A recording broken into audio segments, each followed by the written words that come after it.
Okay. I'm fine like that, I think. Okay. Okay, you must let me know when I can start now. They will give me a sign.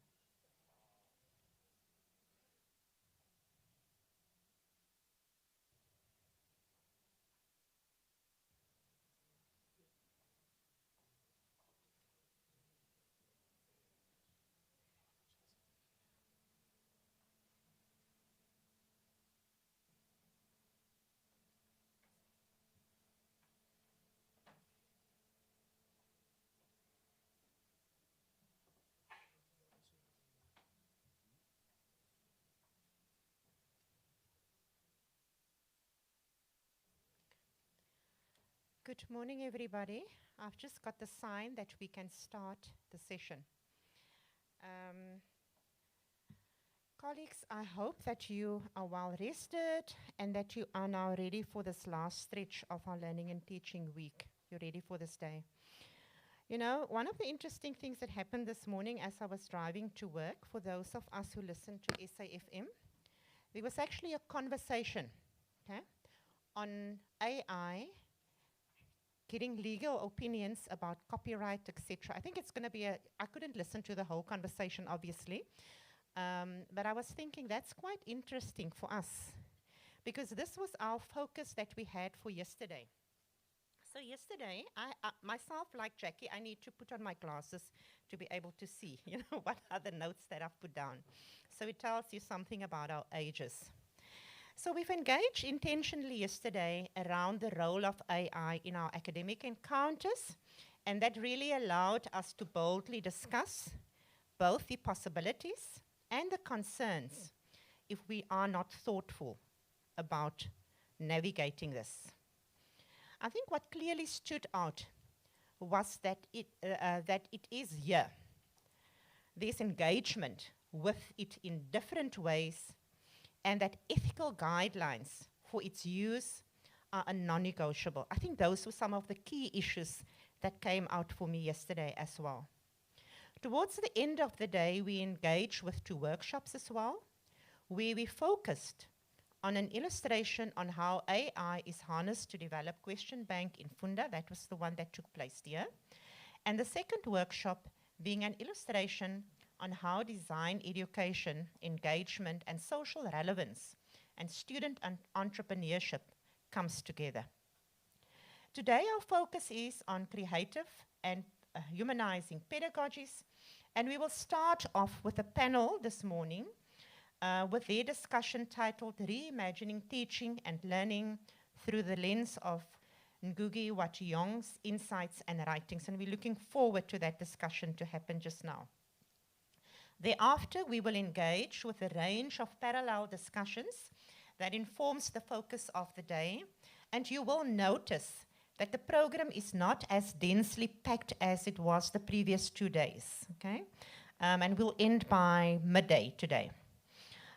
We will end the program with an exciting couch discussion driven by students, focusing on a reimagination of learning and teaching through their own lived experiences. So I think we can officially say the students will have the final say in this whole process.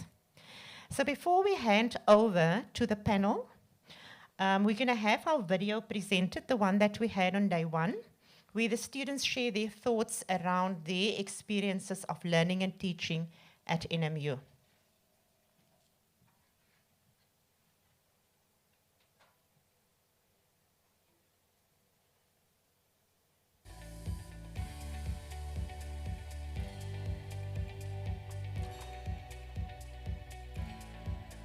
I'm Jason Sheehan. I'm studying my 4th year of my Bachelor's of Education for SPFET in the Faculty of Education. My name is Melody Bakwani. I'm a 3rd year LLB student, and I'm the chairperson of the Law Student Society, and I'm a certified doula. Hi, I'm Theron Paramal, and I'm doing my Master's in Clinical Psychology from the Faculty of Health Science. My name is Soleton Puzo. I'm a final year LLB student at Nelson Mandela University, the Faculty of Law, and also the chairperson of the Black Lawyers Association Student Chapter. My name is Ontadile Motawu. I am a Bachelor of Pharmacy student in the Faculty of Health Sciences. Hi, my name is Yani Skuman. I'm a master's student in clinical psychology here at NMU, and we are under the Faculty of Health Science. Hi there, my name is Hamza Khan, and I'm a first year BA student in the Faculty of Humanities. Hi guys, my name is Chadwick Werner. I'm currently doing a BEd qualification in the Faculty of Education. My majors are mathematics and life science. Well, student success here would mean that I can give back to the community when I finish my degree here. I believe as a psychologist I can really make a difference if I succeed here at NMU. So student success can mean various things depending on the student, but what does it mean to me personally? I believe that it means having achieved academic success in terms of passing my modules. I think that's the most obvious answer that someone can give, and getting the degree at the end. Student success means to me both personal and academic growth. The university can offer these relevant experiences by focusing on career development and supporting students with their mental health. Student success for me means developing my skills. That's the first thing. So if I can be able to develop my skills to get me fit for when I enter the job market, that is what student success means for me.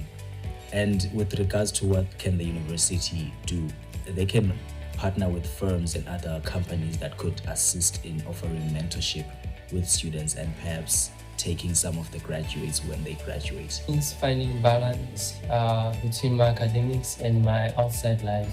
Because also I'm an athlete, I play soccer. So it means finding balance within my academics and also outside my academics. I think first of all, academic achievement has to be right up there.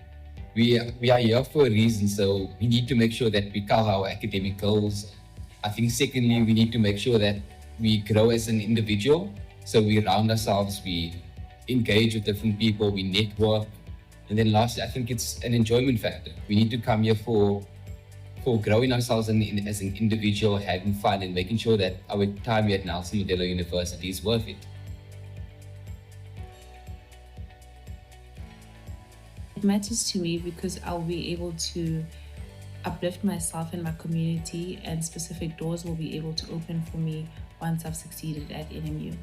Well, I think I'm currently in my 4th year of studying education. If I've spent 4 years not having succeeded, I think I've wasted my time. So it is important for me to succeed because personally as a Christian, we have the saying in my church that how you do one thing is how you do everything. And if I want to be successful in my life, I have to be successful in everything, and that includes university. Another reason is, as a Christian, there's a verse in the Bible, I can't remember where it is exactly, but it says, do everything as unto the Lord. So if I, as a Christian, am here at university wasting my time, I'm wasting God's time as well, wasting everything God has given me. So why is it important for me? It's important for me to please God. And part of the way to please God is by being diligent in what I've been given. That includes university.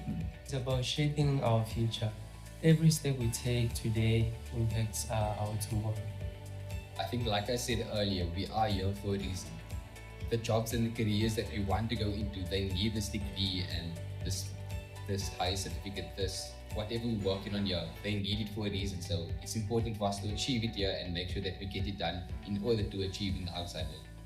One thing I really value about the campus is the very beautiful natural surrounding that the campus is in. We have a nature reserve on campus with zebras and small antelope, and I go there all the time. I just feel the location is very special. It's also close to the ocean, and that also just enhances the experience that we have here at NMU. The setting makes it a really, really special place. So colleagues, as I'm going to hand over to Prof. Satoda and the team now, just a reminder that after the panel, we're going to have our parallel sessions 2 here, and in all the other breakaway rooms, we're going to have a tea break, and then after that, one more parallel session, presentation in the different breakaway sessions. We're going to have lunch, and then we're going to have the concluding panel and conclude the proceedings here. Thank you. Prof, you can come.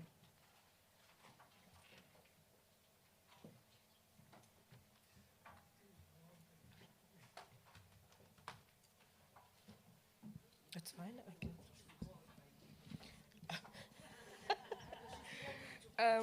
Yes, thank you, DVC. Tell them.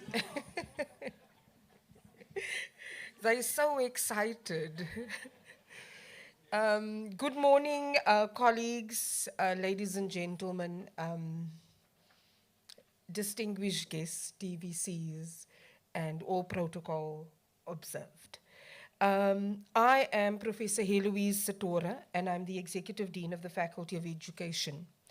I will be facilitating a couch conversation with my colleagues from the faculty that focuses on reimagining teaching and learning through the lens of Ngugi wa Thiong'o, his insights and his writings. The panelists this morning includes Professor Logan Atimulam, who is a full professor in education with a research focus on language education and drama pedagogies. Prof, you can take your seat now. Then we have Mr. Lucanio Boligelo. He is a life sciences and mathematical literacy specialist with a research focus on decolonization and social justice. Mr. Boligelo. And finally, we have Ms. Bongu Pateni, or should I say Sis Bongu Pateni, who is a foundation phase specialist, and her research focuses on decolonizing language acquisition in the early years. Ms. Pateni.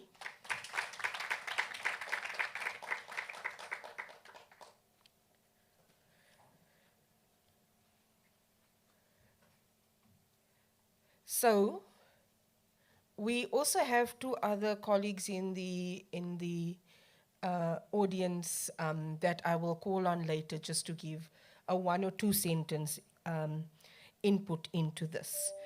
To get us started, Ngugi wa Thiong'o was a Kenyan author and academic.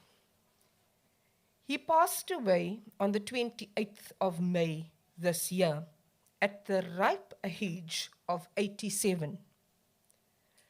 The key concepts of his teachings include the connection between language and culture, the detrimental effects of colonial linguistic policies on identity, and the need to decolonize the mind by embracing indigenous languages. Having published his first novel, Weep Not, Child, in 1964, Ngugi pursued a rich and acclaimed career as a writer and teacher. Ngugi's work highlights how colonial powers deliberately suppressed African languages to undermine local cultures and controlled the colonized population. In his seminal work, Decolonizing the Mind, he advocates for reclaiming and promoting indigenous African languages, which he sees as essential for intellectual freedom. So you might ask, why is Ngugi's work still relevant today? In the faculty, we believe to move forward, you also have to look back. And you also have to take into account what came before us. So the panel this morning, in memory of Ngugi's work, will reflect on how his teachings currently still guides the work that they are doing in teacher education. How this will unfold is that I will pose a question to each of the panelists, and we'll give them 10 minutes. Prof is going to say, Eloise, but I said 12 minutes, 10 minutes is what I'm saying now, to respond to that question. So we'll start off with Prof. Atimulam. And the question that I have for you, Prof, is how does Ngugi's work in the field of drama for social change resonate with your own praxis in the use of drama pedagogies?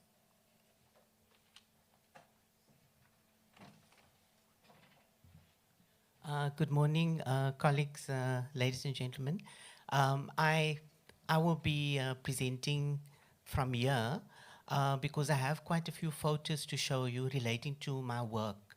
So it will be better for me to take you through the journey in terms of how Ngugi's philosophies and writings resonate with my own work. So in focusing on my work in drama and education, I have been using drama extensively, and I want to perhaps just indicate to you some of the ways in which I've been using drama. And I'm not too sure, can someone just come here? In terms of drama for social change, this has been a very important a focal piece of my work. And when we look at the work of Ngugi wa Thiong'o, we find that Ngugi did his utmost to try to conscientize the community in terms of how they are being marginalized. And in one instance, he set up a fantastic center, Kameritu, in Kameritu village, because he wanted to conscientize the villagers of how they were being exploited by capitalists.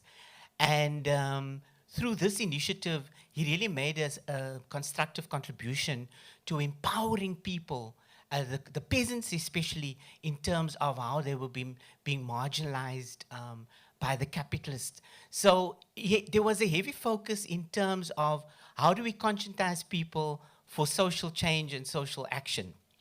And from my own work and in terms of drama and education, I want to give you one specific example. When I was teaching at a school, we wanted to reflect on specifically the forced removals. Having been a victim of forced removals at the age of 17 from 84 Upper Valley Road in South End, and having had to be forced into a so-called Indian area, and having attended a Catholic school initially, and then being forced into a school, that had a very, very major impact on my own experiences. So when I went to teach at a school, the so-called Indian school, I wanted the students to understand, or the learners to understand, what does it mean to be forced out of an area where you live? So what we did was, I wrote little snippets of my experiences of the people who I knew, because we lived in a most amazing, idyllic community. We had all the races, all the languages. That is how I learned Afrikaans fluently and did Afrikaans Netherlands at university as well, and came back to teach Afrikaans. So what we did in terms of linking up with Ngugi wa Thiong'o, the way we conceptualized this was that I put my snippets of the South End story, and another colleague of mine, he did some research in terms of forced removals from South End, and he did his pieces. And then we asked the students, the grade 10 and 11 learners, to go out in the community, to go and interview people, to go and get their lived experiences and stories, so that we could recreate a piece of theater. We then put together this piece of theater, which was entitled How Mooi Was Our Valley. We wanted to bring in Afrikaans as well. And we staged this production in across the northern areas, from Boysons Park to Chatty to St. Thomas Auditorium, right across. And after the presentation, the people who were forced from South End to go and live in the northern areas where there are probably about 300,000 or 400,000 people living. It's a wide area. We asked them to tell these stories. So this is what we mean when we talk about drama for social change. And some of the people who attended those sessions were so tearful because they had all those glamorous, amazing memories of the times when we lived in such an idyllic place where there was no problems in terms of animosity amongst races. There was social cohesion. And one of my themes that I want my students to now look at is to look at social cohesion. How can we reimagine and recreate social cohesion within the context in which we're living? Because currently we are very divided. We are really at loggerheads. And that's why I said to my PGC students this year, we normally conclude our module with a play. So they are busy working on examining how we can recreate social cohesion in all its manifestations within society to create a better nation so that there could be a sense of community, engagement, etc. And I see Prof. Denise Zinn here and in the audience, and we actually started the Eastern Province Senior Secondary Schools Union Drama Association, involving all northern area schools, and we had about 20 or 30 productions. What I'm trying to say is, sadly, the arts has been sidelined compared to the 90s when I used to take my children to Music Active. They used to perform at Music Active at St. Thomas, and we used to go to the former teacher training college. We were there. And some of you may have remembered because I see some members in the audience nodding. So, ladies and gentlemen, and I sorry, sir, but it seemed to be frozen here. But what I wanted to sketch to you was how one could actually be using, how one could actually be using a drama for social change. And I spoke about Kamaritu. What Ngugi did was, Ngugi wrote a script. He went to the villagers and he said to the villagers, I want you to perform this piece of theater. So, and the script was written in English. So they said to him, you are coming from the great University of Nairobi to come and tell us what we should do. We need to write the script, not you. And we want the script to be written in Kikuyu, not in English, because we are not English speakers. He had to rethink the whole idea, and that is drama for social change. That is drama for social change, where when you're doing the drama for social change, you need to work with the community to recreate their stories, not your story. And I think that is something that we obviously need to take into account as well. And so for me, my pedagogy is informed by the themes of social justice and social struggle, which aligns to critical pedagogy, and I think many of us are well versed in FRE. And I think I want to maybe read this praxis in action. By reflecting on lived experiences and performing scenarios based on social injustice, students develop critical performative pedagogy that aligns critical reflection to embodied action, thereby enabling them to engage deeply with the theme. So through embodied action, we engage much deeper with the theme than if we're just presenting it to an audience, because we're using our bodies and kinesthetic energy to convey meaning. So as I mentioned, some of the features of my work is creating a space for diverse narratives by decentering narratives, holistic embodied learning, a focus on acknowledging that diverse systems of knowledge and alternative worldviews, the whole notion of alternative worldviews. What alternative worldviews? How do we build on the worldviews that we already have? We cannot discard those worldviews, no way. We must enhance those worldviews, because those worldviews make us develop us into holistic beings. What would we have done without those other worldviews? And that for me is a very, very important point. Otherwise, we become narrow-minded and we only think in one direction and we only look in one direction. And of course, that makes us very fickle in terms of our own thinking, etc. And so the theatre in education process involves collaborative learning, etc. I want to just close now with the photos, and I think I haven't taken up too much time. So drama for social change, I want to give you some examples from our own praxis where we wanted to look at, like, for example, engaging with a text by Witneskis by Onno Vechter, which focuses on young learners' exposure to sex and warning them about the ravages of HIV and AIDS. So I wanted my students to engage with the text and recreate their own text. And through that, they recreated a text where they had their own characters, the father, HIV positive, and his relationship with his daughter as well and other members. And this is the performance piece. And what we did, we tapped into the talents of the students to recreate the piece. So the lady that's foregrounded here had a beautiful voice, and she said, you know what, I want to sing Amazing Grace because my dad has HIV and AIDS in the play, and I feel that this is an appropriate song to sing. So she sang that song. Another student said, you know what, I'm good in poetry writing. I want to write a poem that depicts the story. So she wrote the poem. So each one had their talents. And then we had fantastic young people who were good at spiritual dance.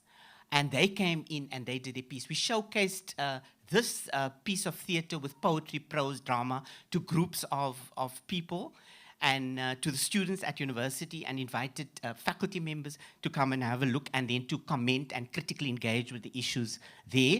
And then we said we'll end with We Are the World, We Are the Children, and they all acted together. The other one was peace education. How can we create a better world through peace education?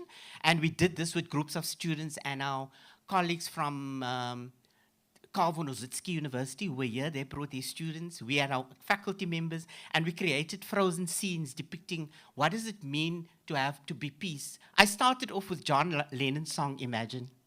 Imagine the world, if you just imagine all the things that he mentions. And we used those verses to recreate our own idea of what do we mean when we talk about how can we create a better world. And one of my colleagues, Dr. Eileen Shekel, really got into her role, and she really said, this is what we need to recreate a better world. Then my other group of students wanted to research Sophia Town. All our great writers, actors, singers, Miriam Makeba, Zaiksum Da, all the great people came from Sophia Town. And during the apartheid era, Sophia Town was completely destroyed, and in place of Sophia Town, they recreated Triumph, that new area. This group said, let's engage. They read up on Sophia Town and they wanted to recreate their piece of theatre. What does this mean to move? What does it mean to move, to lose your possessions, your personal possessions, your life, your stolen lives? And here the breakup between these two, also because maybe they were from different race groups. And we know that before during the United Party days, everything was free. There wasn't those restrictions because our parents went to the Catholic schools, and there was a lot of mixing of races during that time. And then loss in all its manifestations. I want to say that I want to look at Bloke Modisani's last words. The sense of hopelessness and loss is articulated by Modisani. Standing there on the ruins of the house in which I was born, I seem to be looking at my whole life. The body that contained that life reduced to ashes. Sophia Town and I were reduced to the basic elements, both of us for the same reason. We were black spots. So this kind of encapsulates what it means to lose your possessions. I just wanted to mention those examples to give you an idea of the kind of work in terms of drama pedagogy and how my vision for drama pedagogy and including student voices resonates with Ngugi's work in terms of setting up the village. Of course, in Ngugi's period, we did our play in the 1980s, which was still during apartheid. And in terms of Ngugi's work now, Ngugi was seen as a threat to the Moi government, and he was incarcerated and imprisoned. So I think my time is up, and I'm very passionate about this topic. So thank you very much for listening.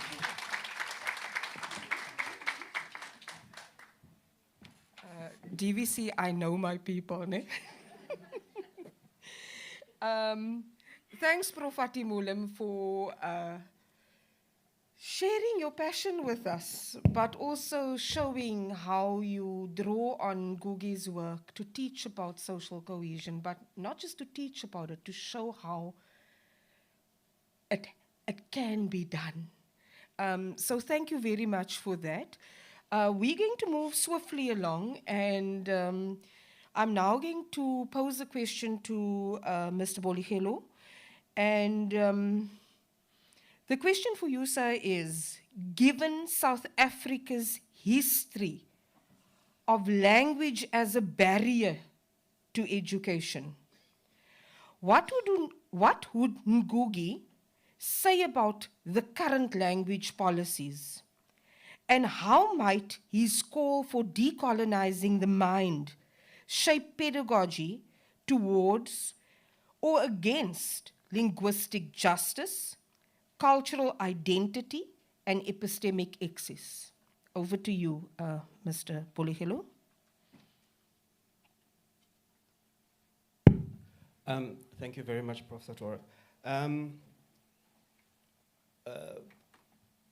Prof has just spoken about how Ngugi had a sort of reawakening of his identity and a reclaiming of his identity when he moved from writing his plays in English to actually using and writing his plays in his own mother tongue.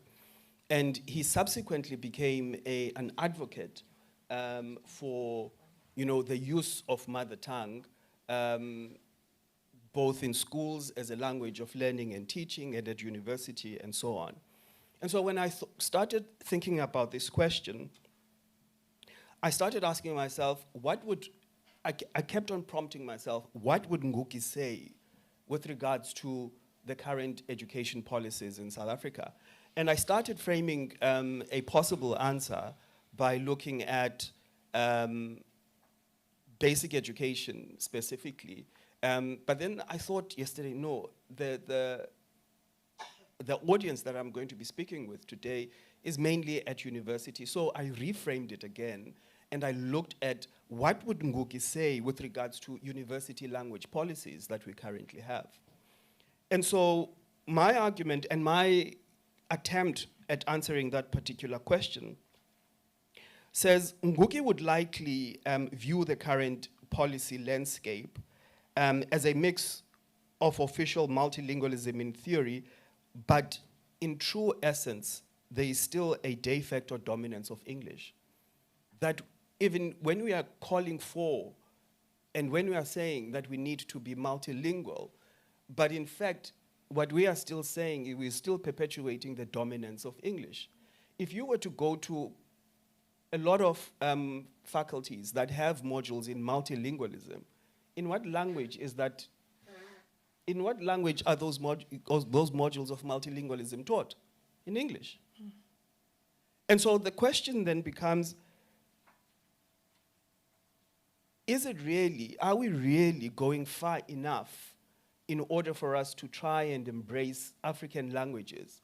Just as Ngugi had his own reawakening and his own, understanding, Damascus moment, we also are still battling, and we still haven't found our Damascus moment in terms of being able to find our feet when it comes to language and language policies within universities in South Africa.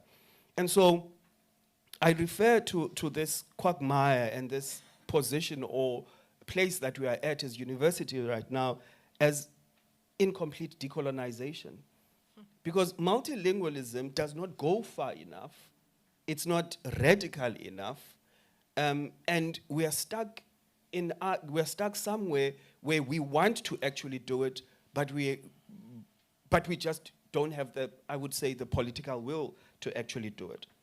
And so there are three critical points that I think when you read Ngugi and when you read language policy, and you map what Ngugi was saying in terms of the current language policies that we have, there's three things that I want us to think about. The first one, it is the dominance of English in what we call neutrality of language at university. So I'm saying there is no neutrality in languages at university. We still have a dominance of English and to some extent Afrikaans, even though Afrikaans right now is waning a little bit. So South African policies often frame English as pragmatic, as a neutral tool for global access and national unity. And I'm saying Ngugi would vehemently reject this because he argues that continued dominance of a former colonial language is not neutral.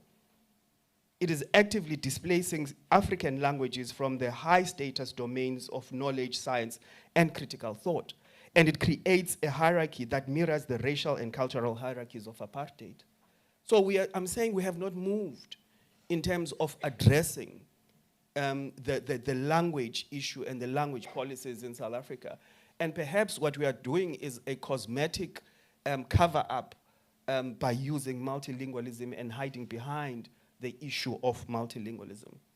Second thing that I want us to look at is there is this point where we are talking about how language, especially within basic education, how now they are trying to add language, have policy where language is an additive approach.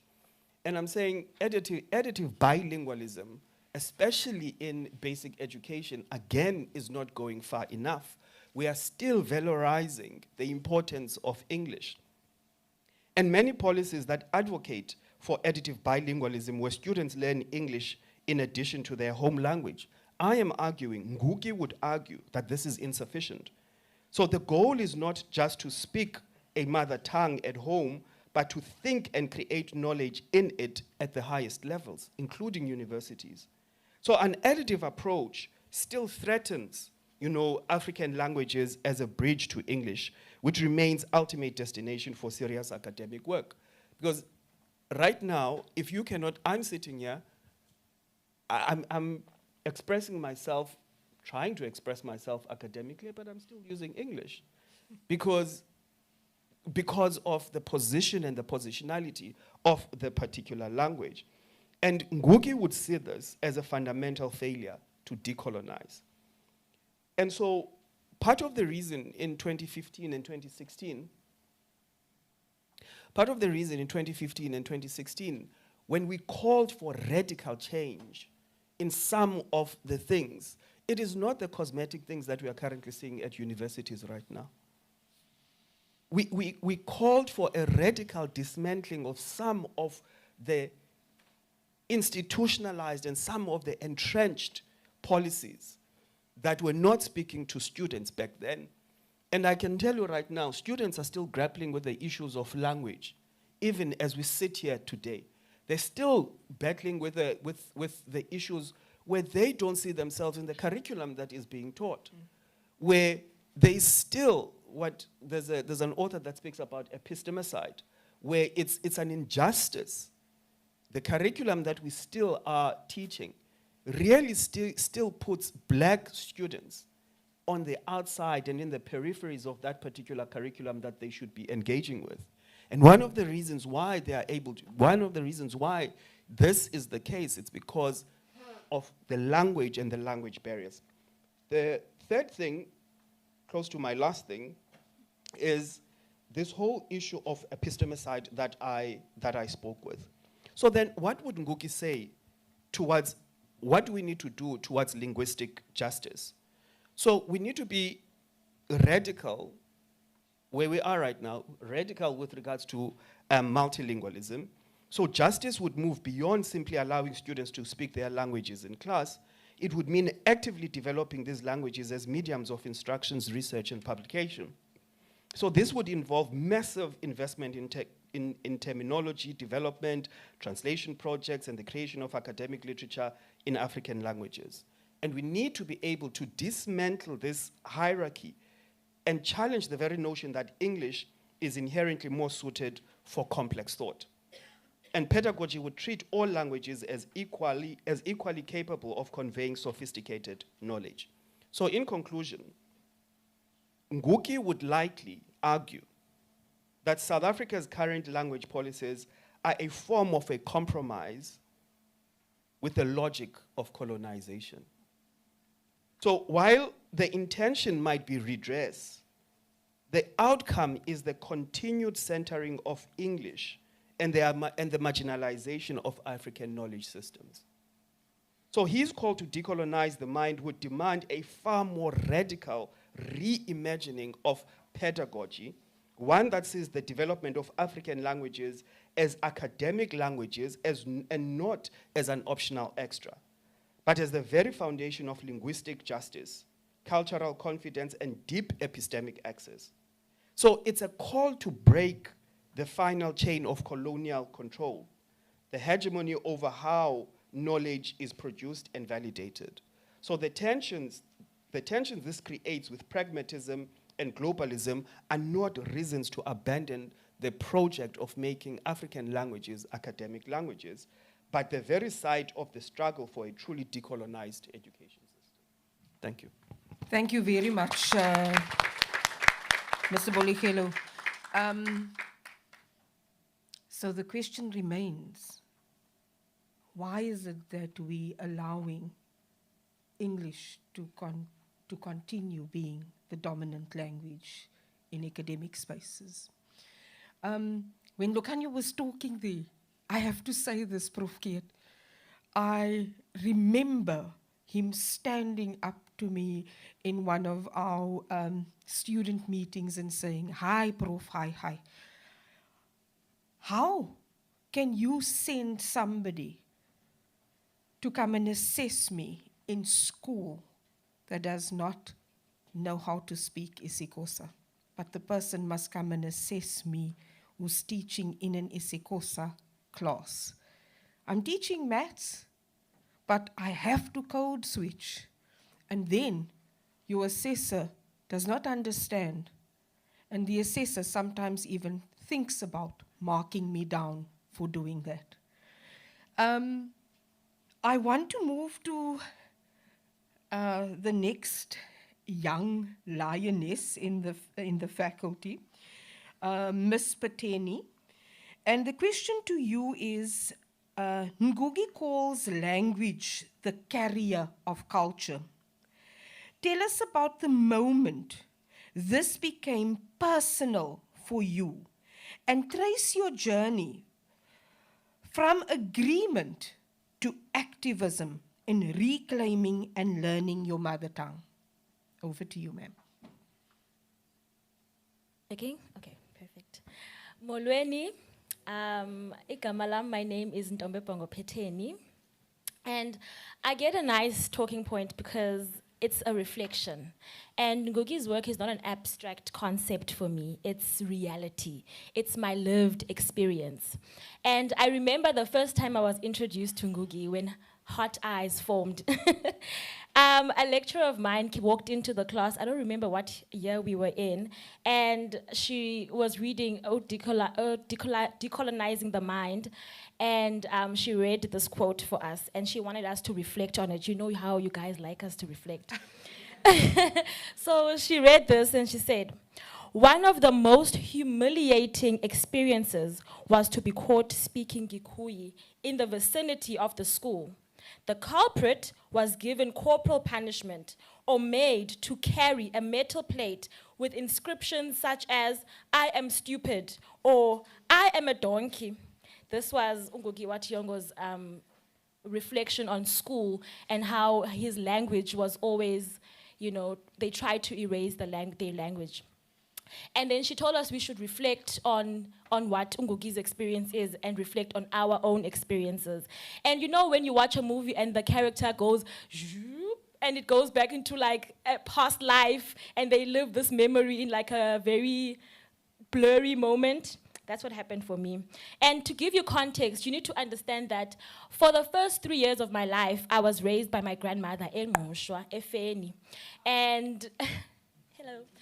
Engqushwa, and umakhulu wam, she was good with languages, and she taught us our language in a very interesting way. She loved telling us intsomi, and she was very animated, so you get where I get the animation from. And I remember these moments where even when we were going to sleep, she would tell us intsomi. When we were following her to emasimini, she would tell us intsomi.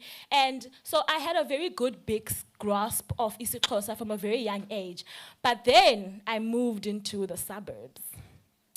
And my parents were living in a suburb where we were the first black people. And we moved into the suburb. My sister and I never seen a white person. We've never seen them. Guys, we were living in a village where there was only Xhosa people, and Xhosa was the world. And then we get to this place, and then there's white people. Ooh. My sister and I were like, do you see? It's like their skin has been scrubbed off. Because it was the first time seeing a white person. So anyways, now we're sitting in our yard. My sister and I were playing. I've got a twin sister. We're playing, and then across we see white kids, but kids in our eyes. And the kids are looking at us, and we're looking at them. Obviously, we want to play with each other. But we are all behind our house's gates. And then my sister and I yell, "Kubani gama lakho?" Meaning, what is your name? And the kids say, "Komiso." And we're like, "Ukomiso." And the kids say, "Yo, Komiso." And then we were like, "Okay, Komiso." And I remember when I was like maybe 16 years old, or I don't know, but I was quite old, when we were reading an Afrikaans tale and the story was like Komiso. And I was like, Komiso. Komiso sounds familiar. I have a friend named Komiso. And we used to play like that with each other. Like we'd run to the gate and go, Komiso! And then they would run and come and play with us. And we never knew that we were saying, come here. And that was my first time realizing that Komiso means come here. And my sister and I were in the car laughing. We're like, remember Komiso? We were literally... So I just want to give you context of where my you know, I was just Xhosa, and then we went into school, and immediately when we got into the classroom, the teacher would be like, "You don't speak that language here. Listen, this is not the township."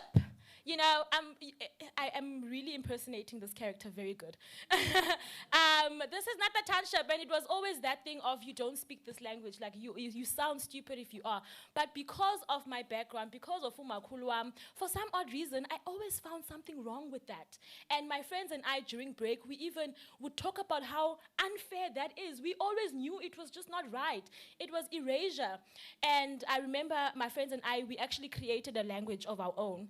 And that is the benefit of having a multilingual child. We were able to create our own language, which is called Ngiri. So I'd be like, Jongiri, Longiri, Ungiri, Tengiri. And it was an established language. And in school, because she said we can't speak Xhosa, so we're going to speak Ungiri. It's the same as this Dubata for some. So anyways, that was the first time I remember being resistant. I remember that, okay, fine. We don't want our language to be erased. Ne? And Unguki says, the bullet was the means of physical subjugation. Language was the means of spiritual subjugation. And at a young age, we did not allow our spirit to be dimmed. We did not allow our isiXhosa to be taken away from us. It actually became more special to us, isiXhosa. Okay, and then I have another memory, guys. Now remember, now I'm a know-it-all. I am a fun fact queen. I love knowing things. And I used to be the teacher of my cousins. When we used to play together, I would be the teacher and I would teach them something. And I remember at school, we learned an isiXhosa song for the first time. And I was like, yes, I'm going to go and teach them this song. And our song was taught by a white woman. Our white teacher taught us the song. And then I thought I knew all the lyrics to the song. So I go to my cousins and I say, okay, guys, I'm going to teach you a song. Siyambala kati kati. The song is Siyambe kukhanyeni kukaThixo. And my cousins laughed at me. And I remember that moment being imprinted in my mind. I was so embarrassed because I thought I knew the lyrics. And I went back to my teacher and I said, How do you not know this? You're a teacher. You're supposed to know everything. How did you not know how to say this correctly? And the teacher was like, did not care, continued. And I was the Siambalaka Tea police. Every time I heard a child singing it incorrectly, I'd be like, no, that's not the word. This is how you sing it. To the point where I ended up being the one teaching the kids in my whole school how to sing the song in the assembly. So again, that was a form of resistance, I remember. And I thought, you know what? It just never sat right with me to be told that you can take my language and you can make it meaningless. You can call ukawe, kawe. You can call usipo, sifo, which is a disease, So it just never sat right with me, and I've always been that child who was fighting against that. So, and Ungugi says, to starve or kill a language is to starve and kill a people's memory bank of their collective struggles and triumphs. And it's very important that we don't perpetuate that. When a person tells you their name, make sure that you say it correctly. Do not take away the meanings to our language. Rather not say it, okay? And then the last bit is now when I think back, when I go back into university. And my first lecture in isiXhosa, Dr. Kwacha was my lecturer. And I took isiXhosa with the media students because we didn't have home language in our education department. So I took it with Dr. Kwacha, and I got in there and I was like, yes, I'm finally here. I made it. Mama, I made it. I'm going to speak isiXhosa at the highest level. And I remember she told us to introduce ourselves and tell her where we come from, which schools we were at. And all the kids were like, yo, now you're not going to survive, Sana. You're coming from Pearson. You're a coconut. And mind you, I passed the same national exam they passed in home languages. So, I mean, I was confident. And I remember they just underestimated my fight. They underestimated just my willingness to learn. I wanted to know isiXhosa, guys. I wanted to learn. And so I ended up actually tutoring them. It's nothing. I got the highest mark in the class. It's whatever. But uTungugi, the choice of language and the use to which language is put is central to a people's definition of themselves in relation to their natural and social environment. And a lot of the times when we speak about, using our mother tongue and, having our culture, we always say that you are your ancestors' wildest dreams. I am not my ancestors' wildest dreams. I am my ancestors' fight. My ancestors, imagine, my language could have been erased, but it isn't. I'm here, I'm able to speak this language. My ancestors made sure that when you enter a room, they will know ukuba ungumXhosa. They will know your culture. They will know who you are. You will not be erased. And so this is a homage to umakhulu wam, and I'm just very blessed to have met Ungugi. I mean, after that lecture, I ran to Van Skyke and I bought the book, and language has been an activism for me ever since. And yeah, I'm here now as a language expert and an activist in isiXhosa.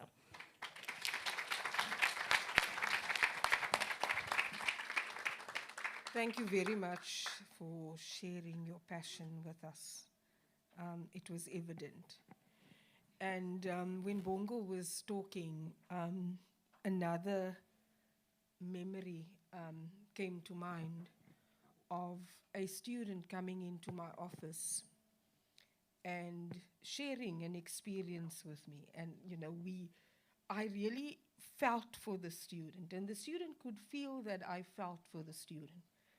But as the student got up and said thank you to me, the student said to me, thank you for listening to me, Mama. But it would have meant so much more to share this story with you in my home language. I'm going to just, there was 2 other members that were supposed to be part of this panel, but DVC said, you guys in the Faculty of Education don't know how to manage time, so just take 2 people off the panel. So there's Dr. Donubia. I'm going to start with you because you were here since this morning. Just in 2 or 3 sentences, how does Ngugi's work still guide what you do in the faculty today, specifically with postgraduate research? Thank you so much, Chair. I think the issue of identity and curriculum and postgraduate research is an area where we haven't done anything. We are guided by certain methodologies, certain research interests, focus, and trying to do certain things, but it doesn't change anything in the form of knowledge that Ngungi talks about, especially with identity. So the whole process is very complicit for me. And when you contemplate it over and over, the question is, how then do you design a postgraduate curriculum in such a way that is able to reverse the harm? Unfortunately, we are in a capitalist system where the reward and punishment that we have in the nuance or the hidden curriculum doesn't speak to that. I would not like to explain more because my 2 minutes is over, but that's the basics of it. Thank you very much. I think what Walters was highlighting was the fact that postgraduate studies is still dominated by Western methodologies. I'm also going to ask the Deputy Dean, Prof. Pillay, sitting in the second row here, to just add her 2 or 3 sentences to this conversation. Okay, it's a bit difficult to add 2 or 3 sentences, especially when we're talking about Ngugi. But for Ngugi, the critical issue is the culture. You know, he talks about culture. And when he talks about language and culture, he's not just talking about this beautiful thing about how we dress. He's talking about the tension between 2 kinds of consciousness, the subservient consciousness, the slave consciousness, and the liberated consciousness. And those are very, very critical things that we need to take into account, and especially within an education context where, you know, Ngugi describes us as intellectuals, middle-class intellectuals, as nurtured in the womb of colonialism. And so we have to think about our own role. We have to think about who we are and how we continue to reinforce colonial values and the colonial ontologies and epistemologies that have devalued Africa, African being, and African ways of knowing. And so the pedagogy that we would have to think about if we go according to Ngugi is what kind of pedagogy will enable our students to be in a state of military preparedness, because he talks about military preparedness. We have to be both a thinker and a revolutionary, because the fight is such a deep fight. It's such a radical and revolutionary fight that you cannot have people who are, you know, tiptoeing around the issues here. It's deep-seated issues. So, you know, how do we develop, what kind of pedagogy and education can we use that can bring about and develop a liberated consciousness, given that education itself has been the instrument that has been used by colonialism? Thank you. Thanks, Deputy Dean. So colleagues, to bring this discussion to conclusion, we will allow for 10 to 12 minutes of questions. But in conclusion, Ngugi's work guides current studies by advocating for the decolonization of the mind, emphasizing the importance of African languages and cultures in education, and highlighting the need to challenge the colonial legacy in education systems. The biggest challenge that we still deal with is that the mind still belongs to someone with a will, and a will that can be influenced by other people's will.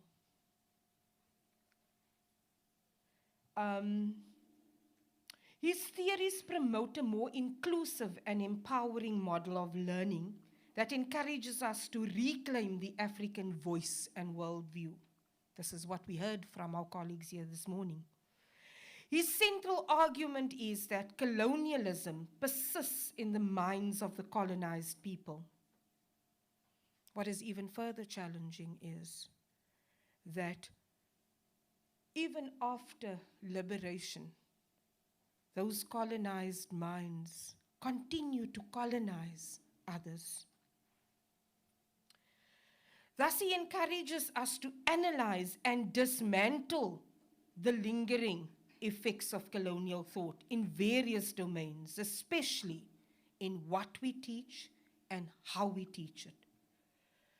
Ngugi critiques the inherited colonial education system that marginalized African perspectives and prioritized European knowledge. His work encourages a shifting of the geography of reason, moving knowledge and critical thought from Europe to Africa and the global South. In essence, Ngugi, his work serves as a critical lens for all of us and a powerful call to action and to continue the struggle, urging us as educators, intellectuals, and cultural practitioners to create a more just, inclusive, and culturally relevant approach to knowledge creation and dissemination. I thank you.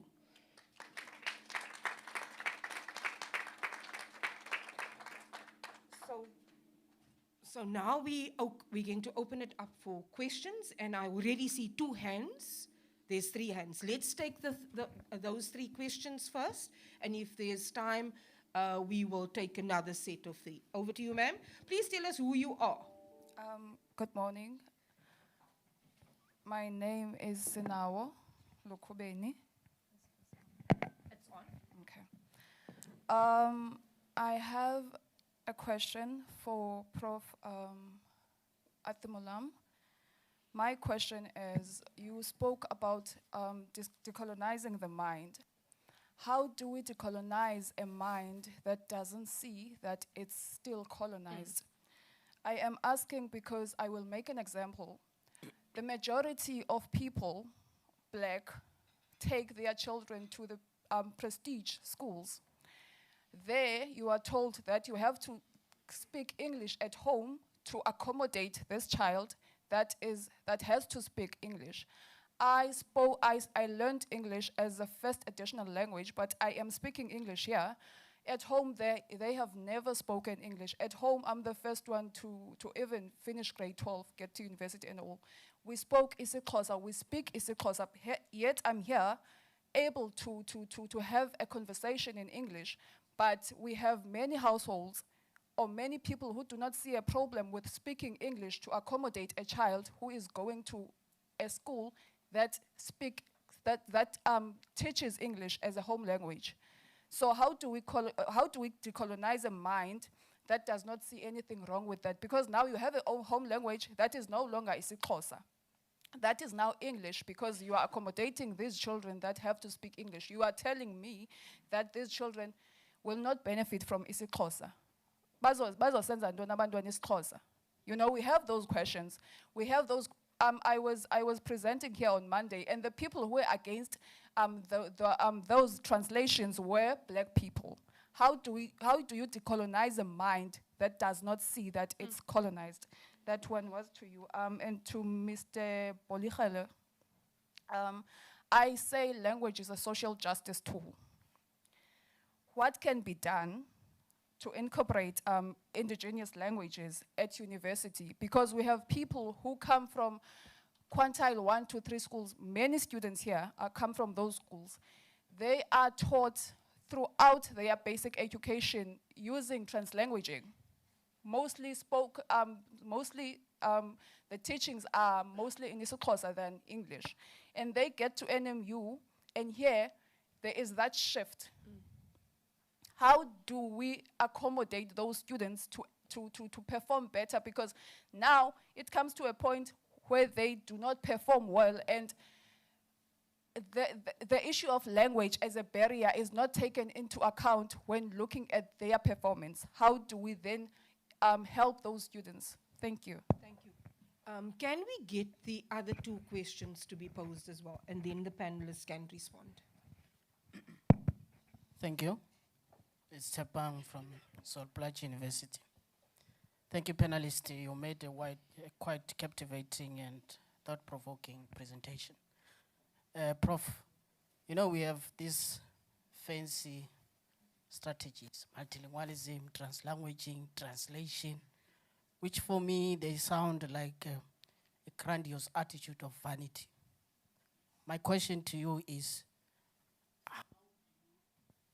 how do you integrate and embrace a student who uses their native language in class and during assessment? To you, Mhlekazi, the question is, who is the agent of change? And when is the agency for that change arises? Dombendala, you spoke about the folk tales, that your grandmother was narrating these folk tales. How will you, in a quest of decolonizing the parents, like the young lady alluded, how will you encourage the young parents to desist from exposing their kids to Cocomelon and all sorts of these cartoons so that they begin telling and narrating the folk tales? Okay, so the last question is over there, Prof. Suki. Thank you, and congratulations to the panelists on a very engaging discussion. I'm Zuki Zingela. I'm a psychiatrist by profession, so medical doctor, and I happen to be a dean for now, Faculty of Health Sciences. Now, what interests me is also related to the first question. If you look at the Faculty of Health Sciences and all the disciplines that we offer, they're all delivered in English. And of course, it then demands that any student, doesn't matter what the background is, when they come into the Faculty of Health Sciences, they need to understand they're going to be instructed in English. Now, here's the crux of the matter. Who makes up the majority of the population in South Africa? They don't speak English as a first language. And yet the very people who are supposed to be serving that population are focused mostly on English. Why this is important is, if you look at the different ways that we then try and approach this, every time the subject is raised, the fundis will tell you, but that's because Xhosa does not have a developed scientific language. How are we going to offer this in Xhosa? So the question I now have is this. If you then look at all of these challenges, how do you then move from that obstacle, which is real, but not necessarily insurmountable, to a space where every kind of language is also accommodated, with the thinking in mind that actually the majority of the people I'm going to be servicing are not necessarily going to be speaking English? Thank you very much. What we'll do is, because there's a couple of hands popping up now, we're going to ask the panelists to respond. Keep your response brief so that we can give those other colleagues an opportunity to ask the questions. In response to the first question, how do you decolonize the mind? That is a very, very difficult question, especially because it takes a very, very long time to make you to think differently. Sometimes you need to be, in our context, exposed to the pedagogy of discomfort that we sometimes use. And then the pedagogy of discomfort enables the participant to come to terms with specific issues. And that leads to a cathartic moment when you start to interrogate yourself. And so decolonizing your mind and trying to think differently and to think, have a new way of seeing and a new way of looking at the world is really something that is quite demanding to do. And that's why I believe, and from my own experiences, having explored with arts-based methodology, I believe that arts-based methodology has a significant role to play in terms of conscientizing students, young people, the community, to coming to terms with issues of concern. We use arts-based methodology extensively during the apartheid era when we set up art centers in New Brighton, Kwamagaki, Kwadwesi, all over, where people would come and present their poetry, present their pieces of theater as a commentary on what was happening in the country in the 1980s. And so arts-based methodology has been around for ages. That is one way. But to respond to your question, it's not easy. It takes a long time, and it sometimes involves a pedagogy of discomfort.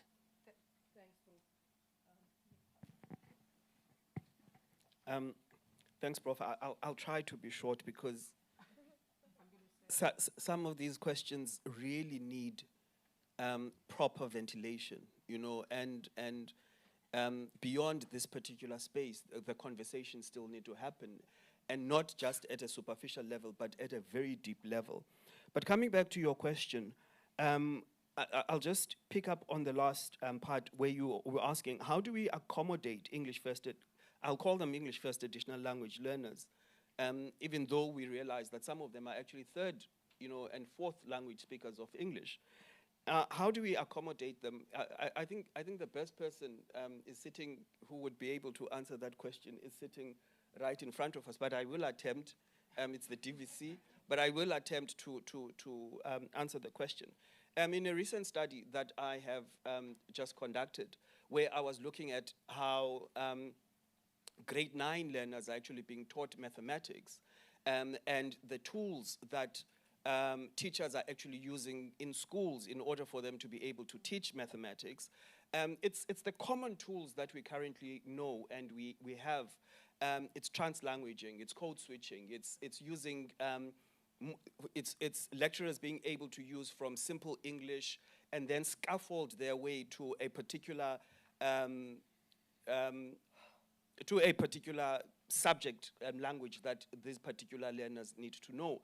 And perhaps we need, I would say, political will by the decision makers within universities to be able to say we need to push towards some of these particular things. We need to push towards a position where we are using translanguaging, we are using code switching, even at university. I'm not bragging, but the Faculty of Education right now, with their tutorials, and some of the tutorials that they offer for mathematics and for students that are in the maths department, that are in the Faculty of Sciences and so on, they come back to the faculty and we use translanguaging, and we don't use, when they have tutorials, for instance, they have tutorials in a translanguaged, code-switched type of environment that allows, you know, even though at the lecture hall it's going to be English, but at a micro level where they're actually getting their tutorials, it allows for these particular language support strategies to come through. And then lastly, Prof. Zingela makes the point that in certain disciplines, people say that it is difficult for us to be able to use African languages as academic languages.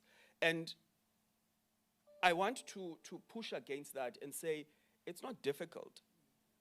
We just are not willing, or the current people are just not, they are just not willing to actually make the decision to actually push towards a more radical approach to language policy. I'm not quite sure who said this, but someone just said that it is the middle class, I think it was Prof. Pillay, that just said it is the middle class intellectuals that are reinforcing the womb of colonization. It is us. It is the people that are at universities, the people that are still valorizing and still holding up the structures of colonialism and apartheid that are still the decision makers and are just removing to shift. It's difficult, I know, but still, you know,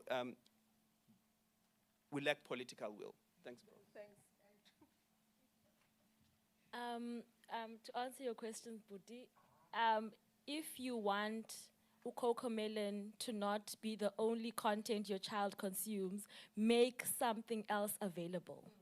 The reason why they're consuming cocoa melon is because the cocoa melon is there. Hence, I am a content creator. I have a channel on YouTube. I'm like a Miss Rachel style. I teach Abantwana children how to speak their native language using English as a resource. So I literally am the perfect person to answer that question because my mother says, if you see a piece of paper on the ground and you want someone to pick it up, your hands were the perfect hands to pick that paper up. So if I get irritated by the fact that there's no content available, then I'm the perfect person to create the content. If something irritates you, then us experts should be the ones who create those resources. I think that's a perfect note to end. I was told that we don't have enough time, but I just want to say that from the faculty side, we constantly engage around this issue. And we're constantly looking for ways to address the issue. The pedagogy of discomfort, where a couple of years ago, I don't want to use the word force, but had to seriously encourage our students to change schools in their teaching practice context to get an understanding of the different contexts in our schooling system. The second thing that I want to mention, it was presented here yesterday, is the introduction of our translation tool, where PAM 2.0, where students can take their content, whether it's in the service faculties or whether it is in the faculty. They take the English content from their study guide and they plug it into the tool, and it comes out in the language that they will understand, isiXhosa, isiZulu. They can also ask the bot any question in their home language regarding that content, and the bot will respond to them in their home language, giving the answer to the question they pose. And then, of course, what Lucanio mentioned, the first year experience program, with the peer learning happening in home languages. We have tutors sitting in classes in maths and science and accounting classes, and they come back and they have the tutorials in the home language taught by peers. So we are continuing the struggle in the faculty. I thank you very much.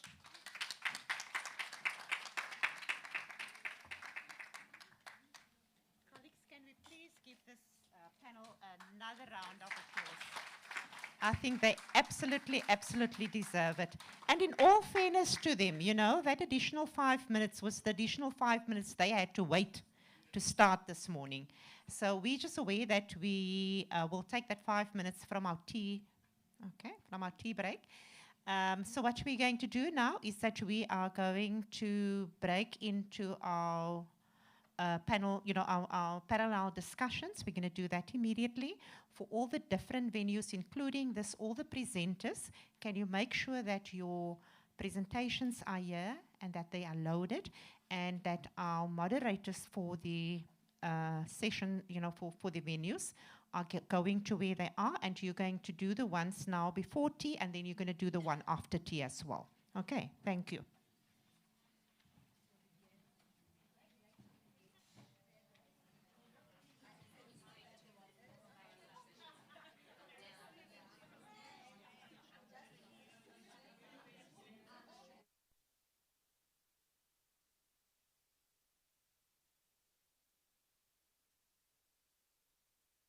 Hello, since the DVC actually asked now, I realize I just need to repeat. We're going straight to parallel sessions. Break for tea, finalize the parallel sessions, have lunch, and then we come back here.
Okay, so can we please settle down to start our next session?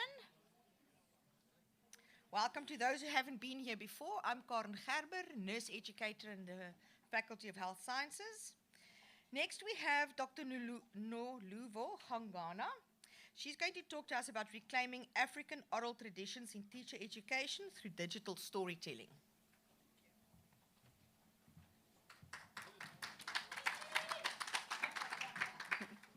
Thank you. Good morning, everyone. So my presentation is entitled Reclaiming African Oral Traditions in Teacher Education Through Digital Storytelling. Before I begin, a bit about my perspective. My scholarship is rooted in Africanization and humanizing approaches to education, which means that I focus on how indigenous knowledge systems and oral traditions can inform and transform learning environments. So while my examples draw from teacher education, I believe that the principles that I will discuss are relevant across all faculties, because at the heart of it, we're all educators, and we all have a role in making learning meaningful, relational, and inclusive. So the so what of my presentation is this: how might we, in our different faculties, use creative and humanizing pedagogies like storytelling to reaffirm student dignity, cultivate agency, and prepare them to contribute to a just and sustainable future? So with that in mind, we are living through a rapidly shifting educational terrain. As we have found out in the last 2 days, technology is changing what is possible, but it can also isolate students if it's used uncritically. So at the same time, the higher education calls us to move beyond Eurocentric and siloed approaches and also reimagine rather learning in ways that are inclusive, relational, and transformative. And so this is where humanizing pedagogies that are grounded in empathy, criticality, and relationality become very crucial. And as you might have heard also from Ubongo, that storytelling is very old. You know, she was being told stories by her grandmother. So basically it's as old as humanity, and in Africa, it's how knowledge, values, and wisdom have always been passed on. And so today, with digital tools, we can carry that tradition. We can carry that tradition in our classrooms in powerful and creative ways. And so that brings us to what exactly is a digital storytelling. Basically, it is the weaving together of traditional storytelling, but with the 21st century technology. So now we are introducing short films, podcasts, images, voiceovers, music, and interactive media. So this allows our students to narrate their own stories and transform abstract theory that they sometimes learn in class into their lived knowledge. And this is where Prof. Atilumulam was telling us about fans of knowledge. So we get to tap into the knowledge that they bring with them into our classrooms. And also very important is that digital storytelling actually resonates with African oral traditions, where these stories carry wisdom and they connect generations, and they also affirm identity as well. And we heard our colleagues speaking about identity this morning also. And it connects with our Ubuntu philosophy that because I am, we are. And with digital storytelling, you get to bring this into your classroom as well. And this also has pedagogical value in that it fosters creativity and agency. So students don't just consume knowledge in the classroom, but they get to produce their own knowledges as well. So they get to be active participants in their own learning as well. And not only that, digital storytelling, it cultivates critical reflection, because by telling their own stories, they get to learn to question as well. And this is where we speak about them being critically conscious. This is where we talk about moving away from the banking system and also encouraging problem posing, because they also get to analyze and they also get to situate knowledge in their own contexts. And also, with this approach to education, we get to honor diverse identities, and we also get to bring inside the classroom their lived experiences, as I have mentioned already. And that the notion here is every story matters. And so through technology, we can preserve, we can share, and we're able to amplify these voices that they bring into the classroom. And lastly, the value of digital storytelling is that it gets to reclaim indigenous knowledge systems that were historically marginalized in education. And then we position digital storytelling in humanizing pedagogy. It's not only about the tools that they're using, it's not only about the cell phones that they will be using to create these stories, the podcast, it's also about the relationships that they will be building amongst each other. And it embodies Frere's call to education, which Mukta spoke about yesterday as well, that it is dialogical and it is liberating, and through them telling their own stories, they get to get their voices heard in the way within which they want to. And not only that, this approach fosters relationality and empathy. And so as students listen to one another's stories, they get to see themselves as human beings, and they get to see us as the people who are sharing their stories with them. They get to see the human beings in us and not just academics, because we also learn from them as much as they're learning from us as well. And so this approach, it also contributes, I believe, to decolonizing education as well. And we spoke about decolonization this morning also, because by embedding digital storytelling, we resist the one-size-fits-all curriculum that often marginalizes African voices. We prepare our student teachers to design classrooms that are inclusive, classrooms that are equitable, and classrooms that are culturally affirming. And so in this way, storytelling is not just a technique, but it becomes a decolonial strategy as well. And so why do I suggest or propose that we use digital storytelling? Well, it's a modern way of preserving and sharing oral traditions. It engages our students creatively by combining their voice, by combining images, by combining video, music, and oral narration, because they're already on their cell phones. So we might as well use what they love to leverage that. And not only that, we get to leverage technology as well, because as we heard, it's here to stay. So we get to leverage that through facilitating learning in our classrooms. And lastly, we build bridges with the traditional wisdom and the 21st century digital competencies, and we do that through humanizing pedagogy.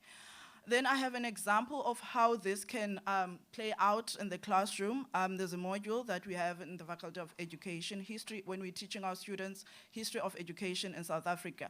So an example of how this could play out is that students could create digital stories on family or community schooling histories. So they could either produce self-films or interviews their grandmothers, or interview community people, or even have moving pictures using images, photo voices, and have those stories in terms of them working to mission schools, Bantu education, or first post-1994 reform. So we could have a class in that instead of me standing in front of them and telling them about all this, but they get to bring those knowledges, those stories inside the classroom.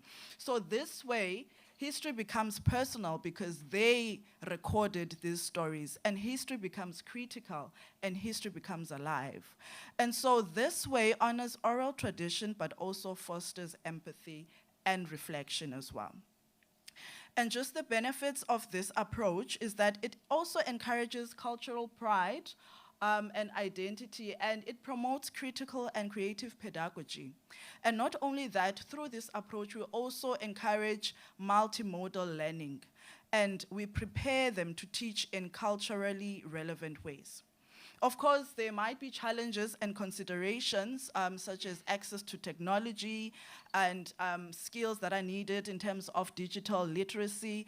And also there's a risk of misrepresentation in terms of their storytelling, and also a risk of loss of meaning.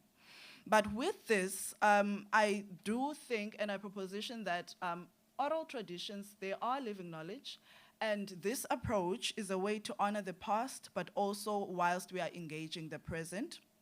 And teacher education, in my view, must embrace culturally relevant and decolonial pedagogies. And so with that being said, may our classrooms become spaces where stories heal, where stories empower, and where stories transform.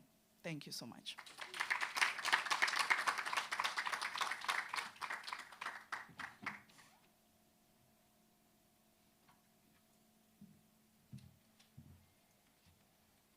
That was excellent timekeeping from the education department. Is there any questions? I think there can be many. Yes, please go ahead. Could someone just take the mic to the lady, please? And I have to just agree while we're getting the mic there that storytelling can certainly cross many bridges. I'm a nurse educator, and teaching reflection is a very difficult component because the students think all they need to do is figure out how can I do it better. I'm bad, so let me fix it. But I think I'm going to create more of this going forward, digital, because that's what they enjoy. Instead of writing it, a short film or whatever. So, thanks. Go ahead, please. Doc, thank you very much for your presentation. I loved it, and I wish I could have asked all the questions I have, but we'll be in contact. I feel I have to represent my students from Solplaatje University. We have many of our students are from Khoi descendants, and they've got a rich storytelling history and culture. And we also had the privilege of being Queen Katrina, Dr. Katrina, but when I introduced myself, those titles meant nothing to her. When I said hello, Oma Katrina, she opened up and warmed up, and she's just the most amazing person. And the last living fluent speaker of one of the Khoi languages. Her children's storybook was well received by our the Northern Cape Educational Department, so it's translated into 3 languages. And this is something I feel should be digitalized so that we can take it, to schools and engage children. But the point I want to make is, you said that by embedding digital storytelling, we resist a one-size-fits-all approach. And how are we going to do that? I know that digital technologies is one way, but in the Northern Cape, towards the border of Namibia, Botswana, there are regions that don't even have cell phone reception. Don't even mention good internet or good networks. So how do we not forget those communities and get their stories, bring their stories, because it's also a matter of money. How do you go there? How do you get people? Because it's long distances, it's expensive. Yes, do you have ideas on that, please? Thank you so much for that question. Just to also mention, there's a project that I happen to work with Khoisan people, and when we were having one of our workshops,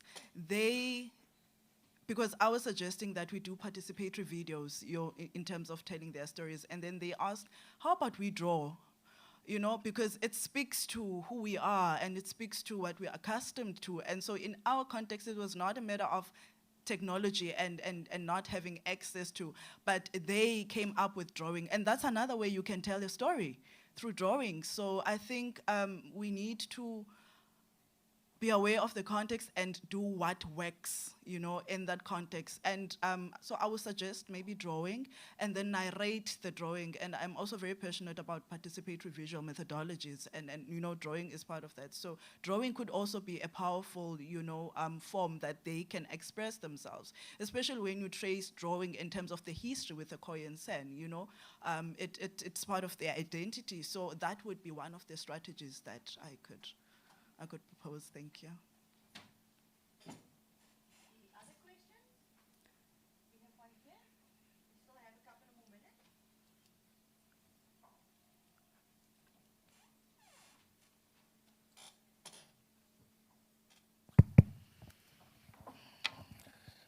Thank you so much for your presentation. It's not a question, but a comment. I think the current nature of our classrooms today, you find teachers telling students not to use their phone in class. And also, if we do online assessment, we tend to assess how students use technology with AI as compared to assessing the students themselves. And my comment is, besides the story, I think you're opening up something that we make technology as a member of the classroom, not necessarily a tool, something that will help the students to see that there's another person in the classroom. But the challenge now comes in the area of how then do we assess the student and not what technology provides. And I think maybe that's something you should think going forward. Okay, I think you said that was a comment, but you ended with a question. So okay. Do you want to answer that? No, he said no. It's a comment. So. Is there any other question? Yes, there is. More like a comment. So if Ndukuvakashe talk, you are saying that we must use rather best of both the West and African ways of philosophy of education, African philosophy of education. And also noting that there'll always be language involved mostly in the whole process. So what is important, it should never be that a point whereby the other one will be privileged, because that is the problem. Then some languages have more power than others. In the decolonization process, decolonization like education, from how I know from your presentation, that we must use best of both to move forward. Because for some it could be that we can say should we eradicate the Western education system, or should we remain with we should go for African, fully Afrocentric. Okanye, we must use best of both. I don't know if you hear my question or my comment now. Okay. Enkos. Okay, Enkos Kakhulu. I don't think that we should discard, Eurocentric. We need to use best of both. And as our panelists have elaborated on the issue of language, we need to be activists.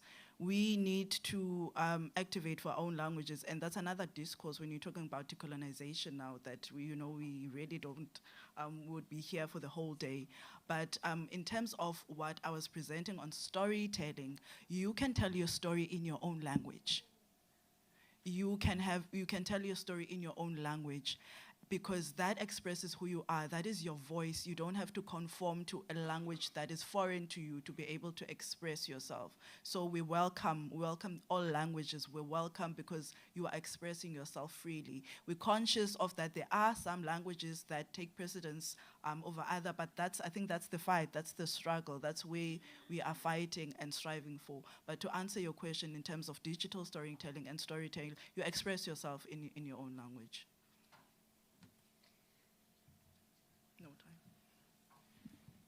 I absolutely agree with that, and we need to wrap up. I see you have a question. I just want to come back to the gender about the assessment. And I think for us within this Learning and Teaching Week, from the educator perspective, that is something we need to look at it ourselves. Because you're right,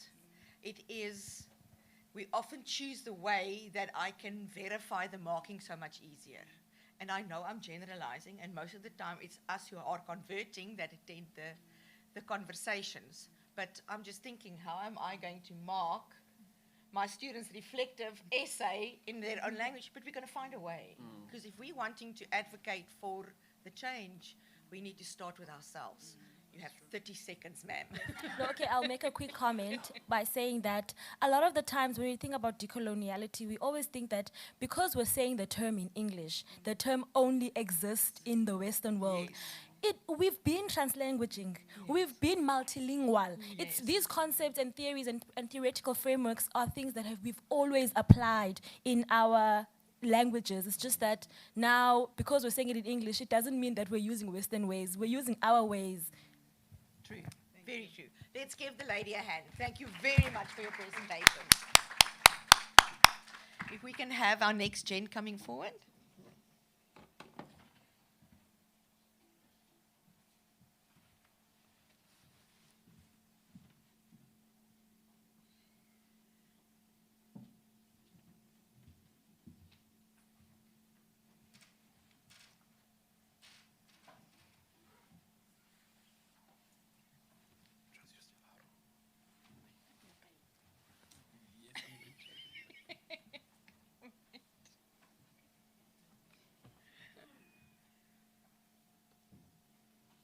Okay, so our next speaker is Dr. Ezekiel Majola, and he's going to discuss reimagining vocational pedagogy towards creative, humanizing, and critical practices in the global south. Thank you, sir.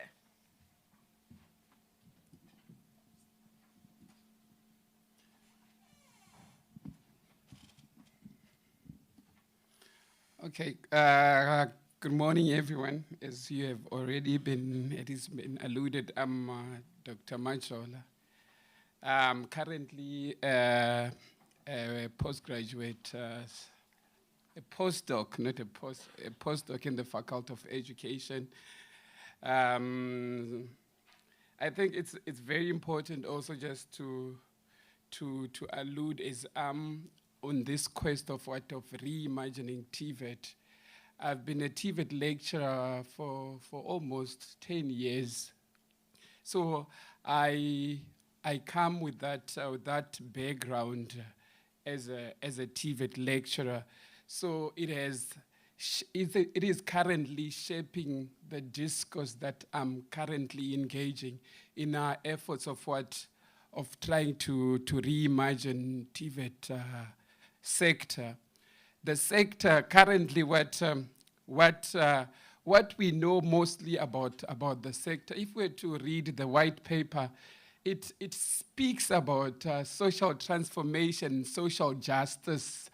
But my worry, most of the things that we know about TVET tend to be spoken by people that never been to TVET colleges themselves. And so my conversation is mainly we want to involve the TVET students themselves into this conversation. So that is my story, where I come from.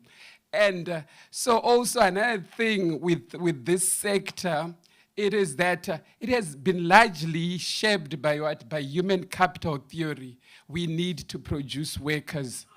And also, the thing that baffles me the most is that most of the people that come to TVET colleges are people from the township, and the white paper say we need to see social transformation, but we haven't heard the stories of these students. Is this TVET education that they receive, is it working? And nobody knows. So the human, one thing that I like about Freya, he takes us into a conversation. We need to have a dialogical, real conversation about the sector. I think the voices of the students were missing in this sector. So Freya allows that. I'm not going to to go into terms, because the terms I think we already interpreted, we talked about in the discussion from yesterday, and then if you were here on Wednesday. So I'm not much into terms. Also, one thing that I like about Paulo Freire is that he allows participatory action research in the mix, of which it has been lacking in the sector. Most of what we know currently about the sector is that your quantitative, how the TVET college needs to be effective to produce all these, can I say, compliant workers, or people that are just streamlined just to know certain knowledge. If you are a plumber, I'm only going to teach you about plumbing. Is there social justice in that? And at the same time, not also to mention that there is high rate of unemployment. And most of those TVET students that they go through these TVET colleges, you've got a plumbing certificate, but we see you at Pick and Pay, your tel operator. And then most of us seems not to care the cry of the TVET students. So this has been something that has been bothering me a lot. So through the conversation with this, so education, the Freire's quotes you guys can read, I'm not much about, you can read about all those quotes on your own, but there is something that is wrong that is happening within the TVET sector that we tend to ignore. Sometimes also the university themselves, they are not innocent in this. Articulation challenges. You get your NCV qualification. So most of the university, they don't know what is NCV. But we are told, minister comes left, right, and center on TV. TVET is the future. Whose future? Whom are we fooling? Currently, there is a major debate. We want to scrap NCV. We are moving to QCTO. We are changing. Our students are crying. But we are very much eager to say whatever that is bringing money, whatever that is bringing money from all those German companies, we can run with it. And we forget TVET was mentioned to be one that is going to bring social transformation in the Black communities, to be particular, because most of the students that end up in TVET colleges are from the Black communities, but their voices are marginalized. No one is hearing their stories. But I think at the Faculty of Education, I think you guys maybe have started to try, but it's not enough. It's not enough, because at least that's the only faculty that I've seen many TVET students that are being enrolled. I think we can give applaud to Nelson Mandela. I think that's one of the first university that to have this TVET qualification. But now my problem again is that as much as we are starting to train TVET lecturers, they are already moving very fast. We are moving to QCTO. What will happen to even the very same TVET students that we are training to be lecturers? They are becoming redundant day by day. So those are the pertinent questions that we need to think about this sector. So my research has been based on on the conversation, because I had learning cycles with these students, and we sit, we talk. Freire allows that. dialogical conversation. And these students, some of the answers that we have been looking for, they have got the answers. But we haven't allowed them to be part of the conversation. But I'm glad at the Faculty of Education that this we are in the right direction. But we need to be cognizant of all these things that are happening within the sector of TVET colleges. Participatory learning is something that has been lacking within the sector. Because we are concerned about having all these mechanics, having all that. And then you find out most of these students, when they cannot get jobs, they are depressed, they have nothing.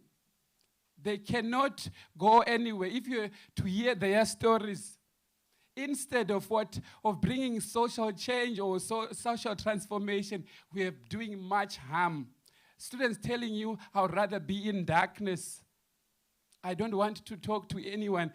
And then the pressure is that even at home they are saying, you have got this qualification, you promise to get a job. And then, you see, the parents don't understand. And then the child doesn't get employment. So you've got pressure left, right, and center. You don't have support from your parents. You don't have support within the system. So we need to really reimagining even the way that we train our TVET lecturers. It's not only about giving those students a skill. We need them to navigate beyond the barriers of employment. Because we have set all these boundaries for ourselves, but we are not much too concerned about the students themselves. So that's what is bothering me. For 10 years, I've seen them coming. I've seen them going. Most of them, I see them, the least that they can get jobs, they're at Pick and Pay. But I was teaching you marketing. But I was teaching you accounting, business management. And to a certain extent, we are told that these students, they need to start small businesses. Where is the capital? Are the markets open for these students? Because those are the jargon that we are very, very, very good at. They need to start small businesses in this capitalist economy. So I think as we educate the TVET lecturers, so those are some of the things that we need to battle with as a university sector, even as a society, if we were to embrace the spirit of Paulo Freire. Conversation within the sector is needed now.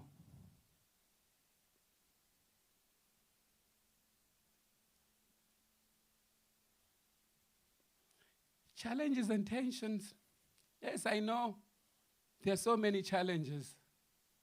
But with the challenges that we have, I believe the first point of reference is that we need to include the students in this conversation. We are talking about their future, but yet they are not even part of the conversation. Let's take a look for this QCTO. Are the two TVET students involved? No, but DHET is already moving ahead. NCV was introduced, and it was said it is the one that is going to change.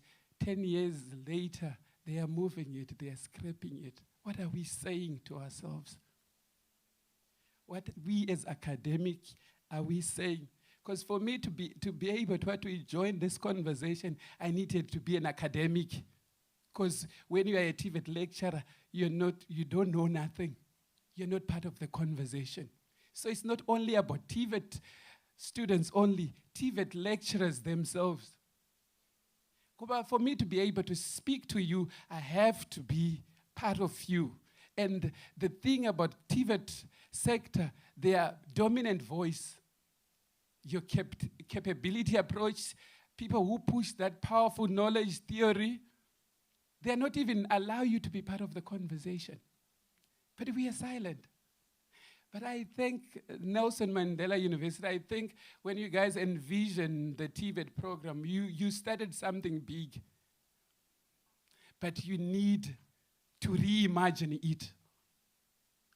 You were the first. They are following, but the conversation needs to continue, because we are talking about the future of the TVET students and social transformation that we have been promised, which is not yet happening. But we are here now. But I think as the university, we're in the right direction. I thank you.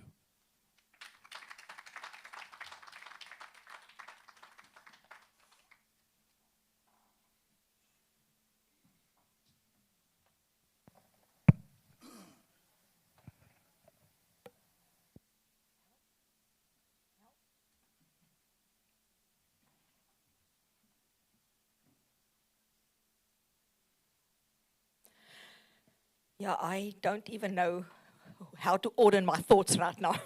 Thank you so much for that. And the passion is evident. And the focus is TVET, but I think as a born educator, because that is definitely what I am, and my profession, nursing, is very closely ingrained in my genetics. Some of this is evident even in that platform. Any questions from the audience? There's a hand. Okay, we'll have one. The gentleman at the back, then here in three, okay? We do have some time, so let's do that. And you managed the time well, sir. He was telling me, I don't think we're going to make it.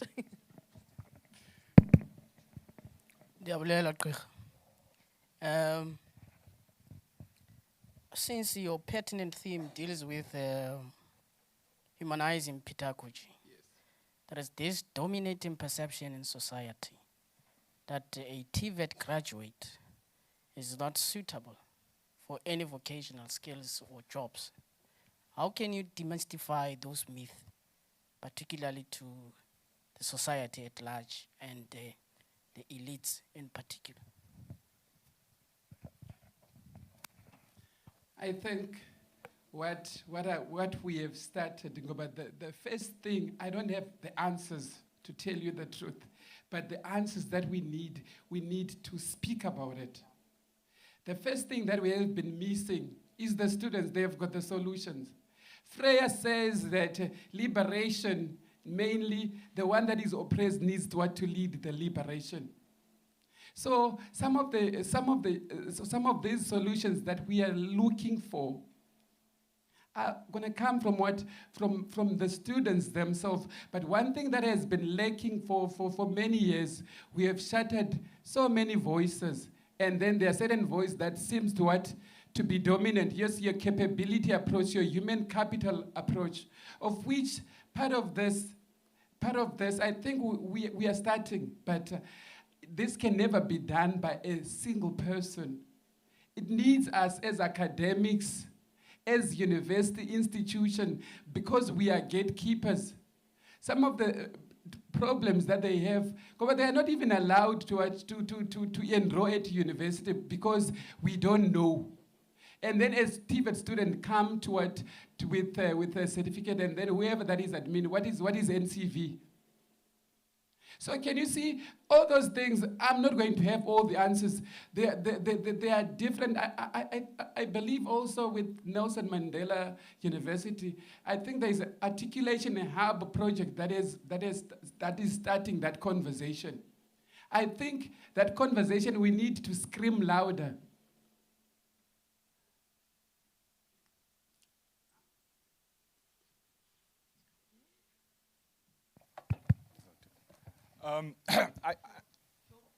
Short.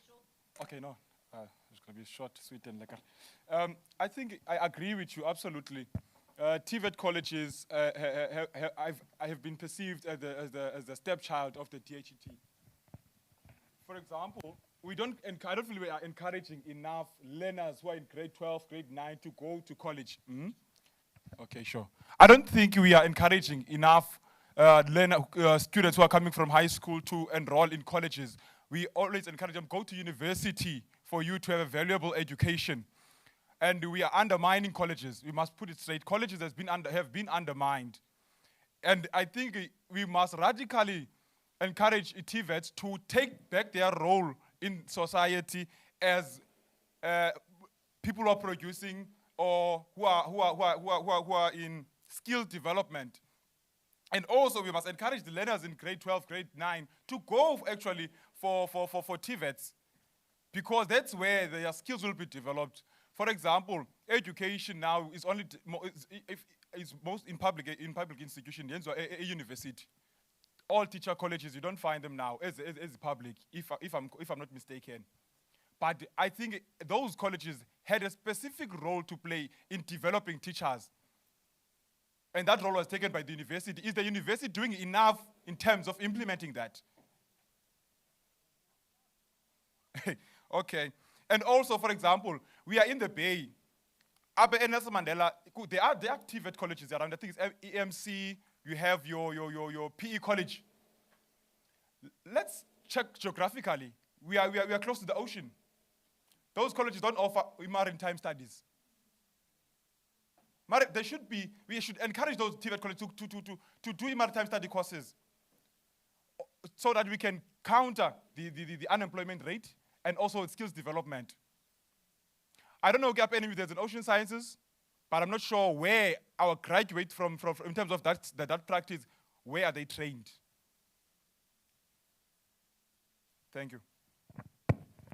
Also, just to add to that, you see, maritime is offered there in Free State. There is not even a sea in Free State. So the thinking, so it's embedded within the system. So we need to rethink.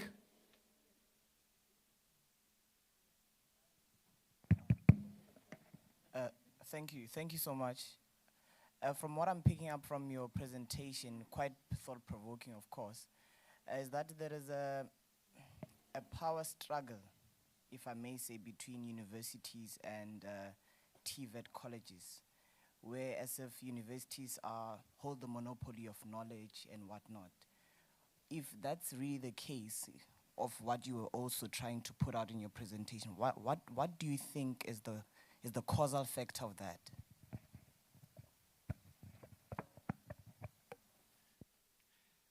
To answer you, I remember a comment from one gentleman that I once engaged with. He said, you want to turn TVET colleges into mini university. That was an academic, that he wants to turn TVET colleges into mini university, of which that's not the case here. The case is not who's a bigger brother, who's the smaller. Because I'm not at the moment, what concerns me is the students themselves.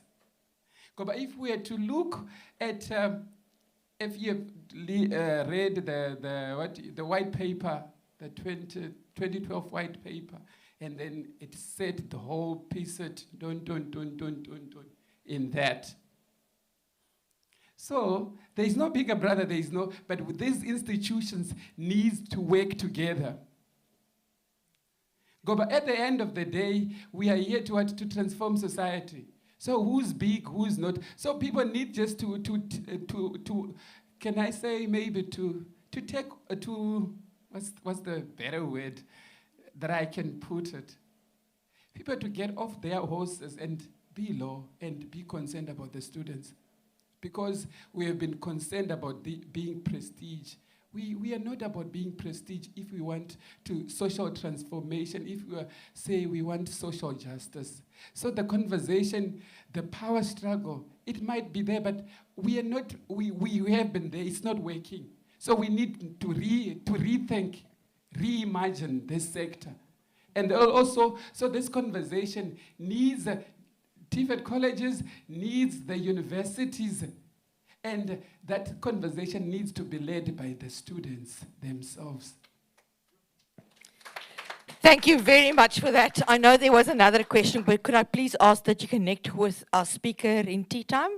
We've taken up the 5 minutes that we were owing, so please have some tea and be back here at 11 for our next session. Thank you very much.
right, if we can please settle down. The chatting and conversations is energizing, both in here and at the tea tables. So a lot of interesting things is happening. Sharing of ideas and email addresses and collaboration. I think it's one of the big purposes of our Learning and Teaching Week achieved. Our next speaker is Prof. Chentu and also Prof. Mike Davies-Coleman. And the topic is towards virtual laboratories in the Faculty of Sciences at NMU, Nelson Mandela University. And I am very interested, because let's see if we can do nursing virtually.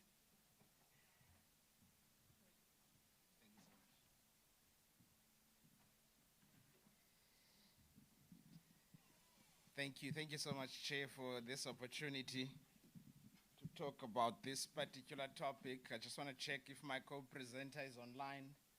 MDC? Mike?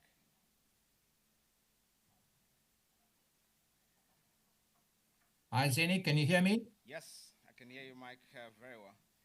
Right, colleagues. Okay. So Mike is at UWC. He's a former Dean of Science there, but he's also an emeritus professor in chemistry. Mike and I actually worked together at Rhodes. He was my second HOD at Rhodes some time back. So we intersect again, Mike, on this particular question. Right. If you had been in room 0004 just now, you would have heard Vuyani talk about humanizing engineering education for Gen Z through tech-based strategies. That's typically what we seek also for science. But before I get into it with Mike, let's just look at a few things that we can cover in this particular presentation. Of course, we're a lab-intensive faculty.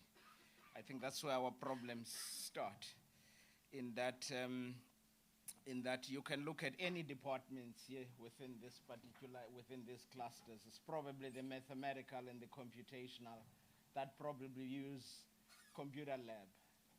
The rest use wet and dry labs. So it's quite intensive work. But the learners are not typically ready for these kinds of labs. So we seek strategies to remedy some of these particular challenges. And of course, if we've got learners in a lab and the learning objectives are not met, that's a particular problem, because we want learners with in-depth disciplinary knowledge. So if that's not achieved, then it's problematic for us if we cannot achieve that. Hence, the tech-based strategies might be a solution. Of course, our staff themselves might be a bit behind in this, but we've got our staff attributes right here. Second last one, you know, that our staff need to get there. So it's going to be work in progress to get us there. Just perhaps a little bit of strategy around this. Of course, we seek fit-for-purpose learning and teaching tools. I think we picked that from there.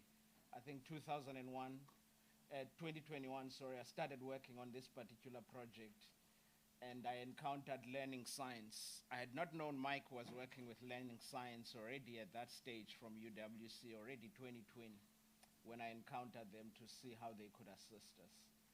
And of course, within our strategy, we ought to embrace the use of technology. I think that is what we want to do. And we wish to also develop what is digitalization unit, digitalization for enhanced academic project. But that requires a bit of work, perhaps at staffing level, that we get the people who have interest in this, perhaps within the computing sciences focus area, who can help us to develop these particular tools. And of course, the virtual academy at Mandela could also assist us. I've just mapped a few things as to where this problem starts, but I don't want to go through each of them. It's the issue of lack of confidence of learners in the lab. The numbers are getting bigger and bigger. Limited lab equipment, health and safety, because you can break things in the lab easily. Some are pretty dangerous. So if someone can learn in a safe environment before going to the lab, it will be good. I've already talked to the issue of learning objectives that are frequently not met. So this whole situation could be frustrating for learners, and the whole experience might not be nice. I think I had that experience in physics pracs. I enjoyed chemistry pracs, and as a chemist, of course. But I always left the physics pracs not happy, because I never felt I've met the objective I needed to do. Somewhat things would fall apart in what I'm trying to do. So you need safe space. So that's what we're advocating for.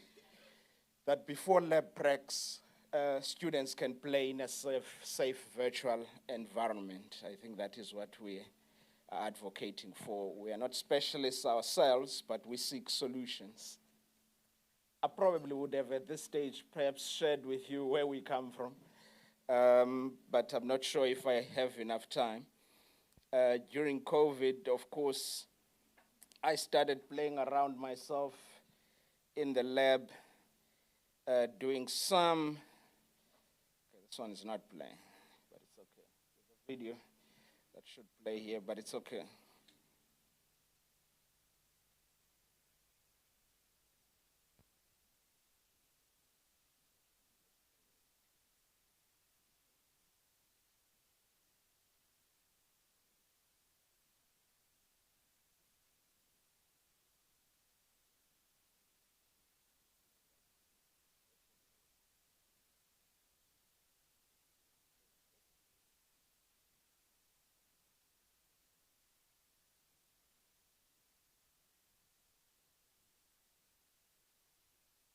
Right, I think I'm going to skip that first video, but what it shows is the stuff I was playing around with in the lab during COVID to try and teach practical work.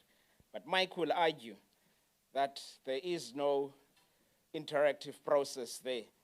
The only decision point is video on, video off. It ends there.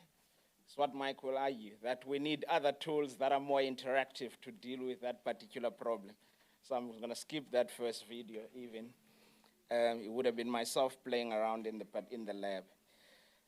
I'm also going to skip this one in the interest of time, but it also shows some tools that we have. That's a third-year course that I teach typically, but there are some tools there from Jove. It's also video on, video off, and that is what we want to get off. Maybe what we have here as a simulation could be better. People understand the mechanical clocks, right, that use a pendulum like this. So it's that type of experiment where that environment can be simulated pretty easily in physics. It's classical physics. You've got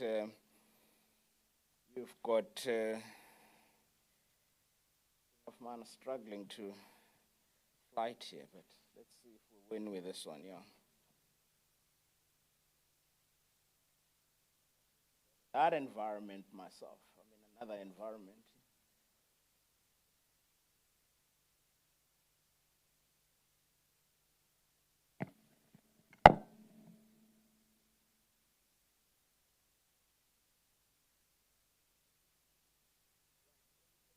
You can play, you can actually end up conceptualizing things.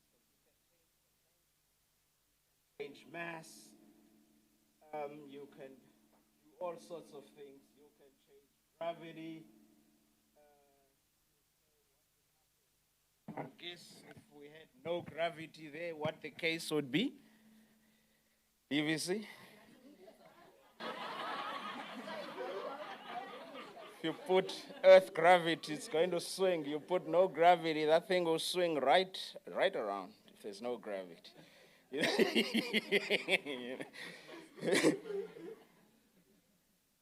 I want to get out of that environment, and I've got a couple of things to play. You can stop this one.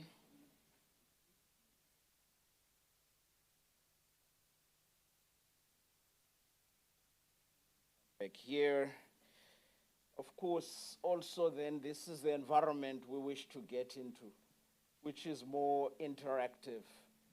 So the question on Coco Melon from our colleagues, no, we want to enhance that, because that is the environment that the learners nowadays understand. So how can we enhance that?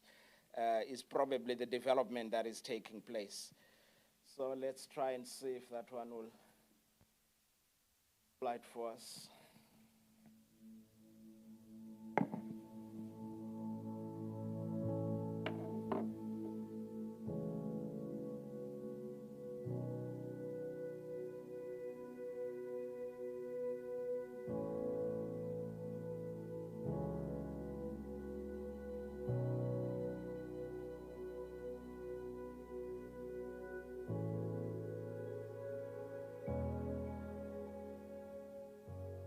Virtual reality, more commonly known as VR, is a cutting-edge technology that allows users to experience a computer-generated 3D environment as if it were real. It immerses the user in a simulated world that can be interacted with and responds to the user's actions. Since its inception, VR technology has come a long way from being primarily associated with gaming and entertainment, with widespread current uses in education, healthcare, military, and other specialty training.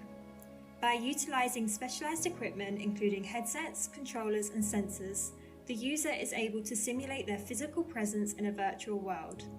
This is what allows the user to interact with the simulated environment and the objects within it, thereby creating a highly immersive environment. The invention of the Sensorama in the 1960s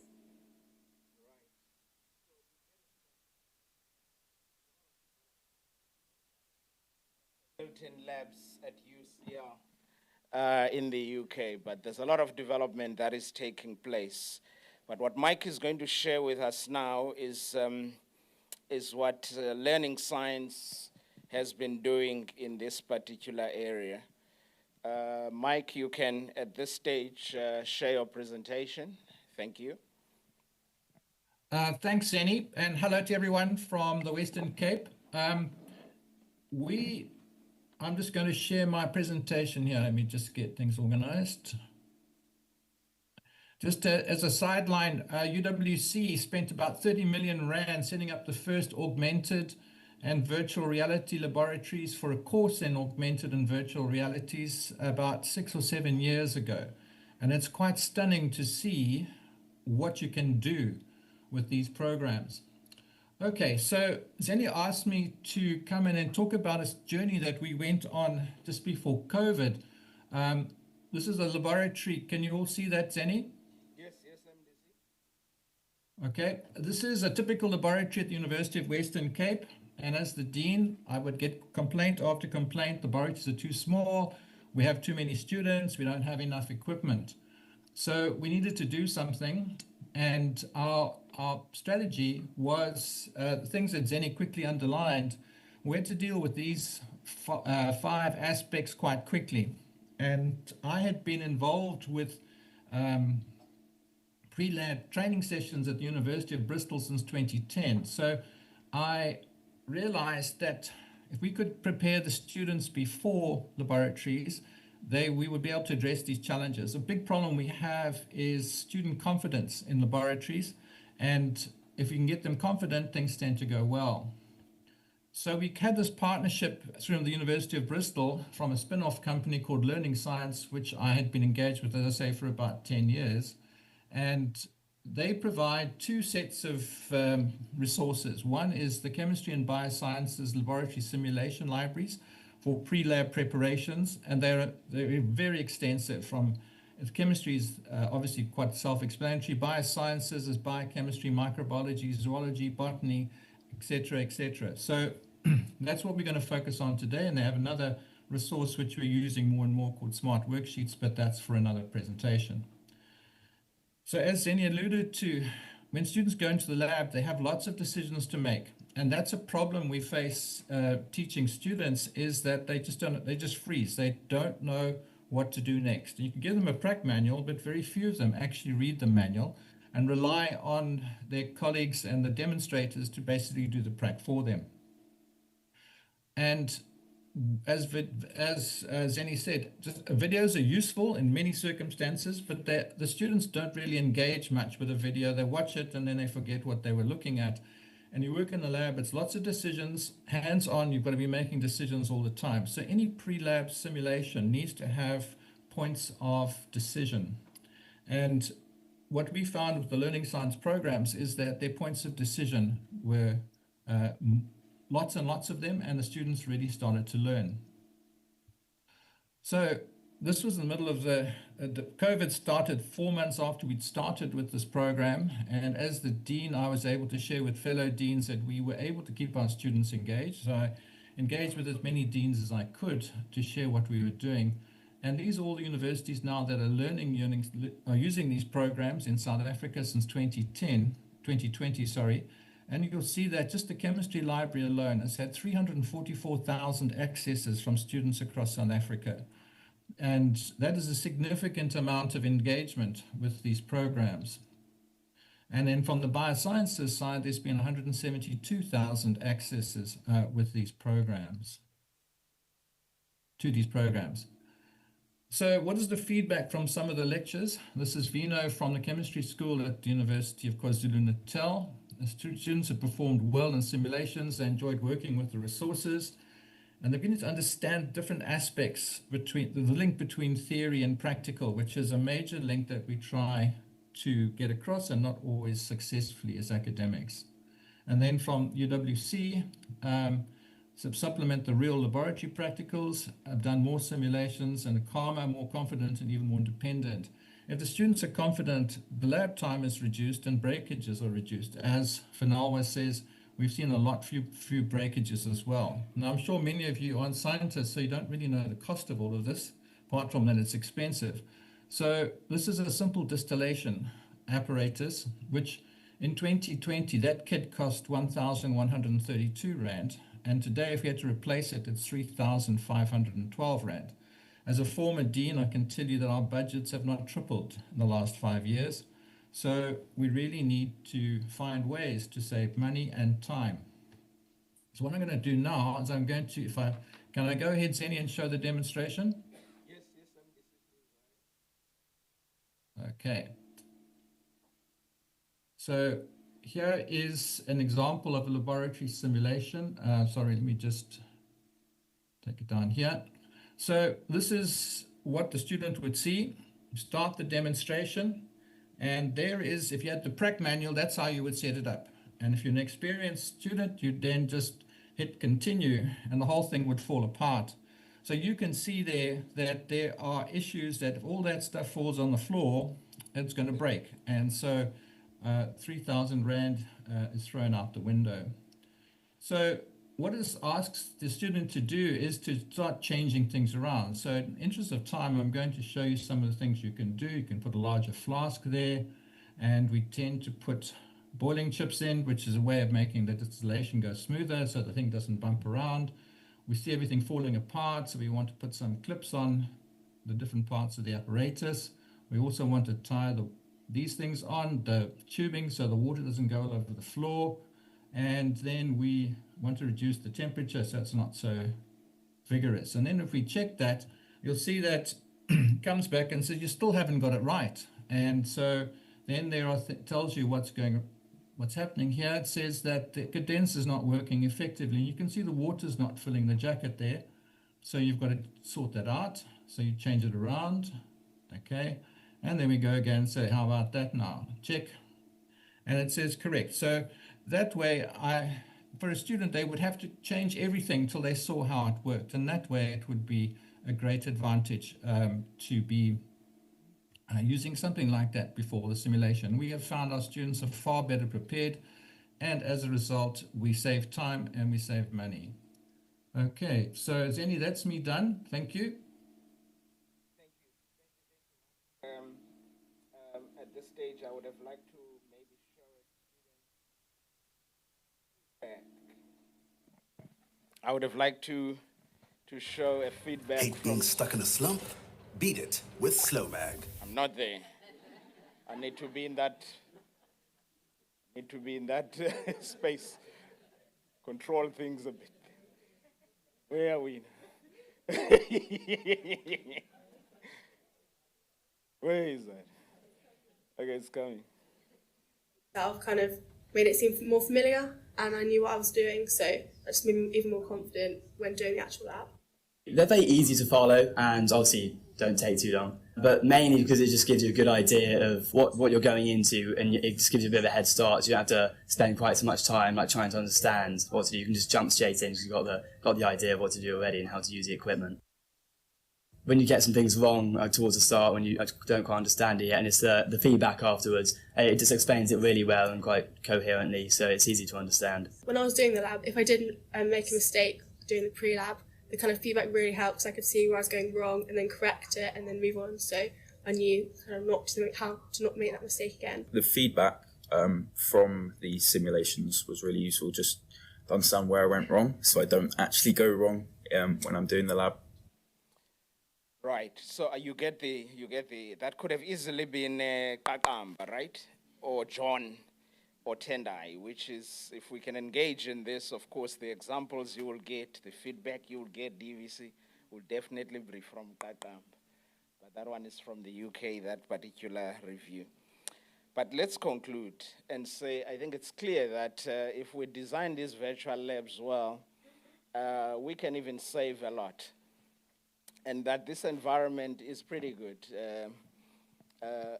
Given that we don't have spaces as well. So if students can learn more in that virtual and a safe space, a lot could be achieved. And we can see, of course, that the participation rate is high with these particular packages, and it reduces the time one needs to spend in the laboratory. And one can repeat this thing until they master it in that particular environment. And of course, that also encourages conceptual understanding, because as you work through iterations in that environment, you get to know what you're doing. But we don't want to replace hands-on experimentation. Not at all. This must supplement hands-on experimentation. And of course, we don't want people in that environment. You saw what I was showing as being labs under development. We don't want people interacting with avatars, AI avatars only in that environment, and there's no peer-peer interaction. So as the development happens, we need to ensure that it's a collaborative space. Just like kids play PS5 now, they definitely also collaborate in that kind of environment. Right, but of course the development is still taking place. But where we diverge, Mike, is that we want to develop our own in future. This is a stopgap to deal with these kinds of licenses. So if we can achieve that, it would be good. Thank you, colleagues. That brings to the end of my presentation.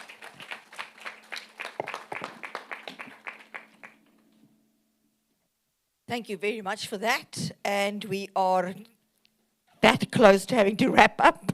So I think we'll take one question.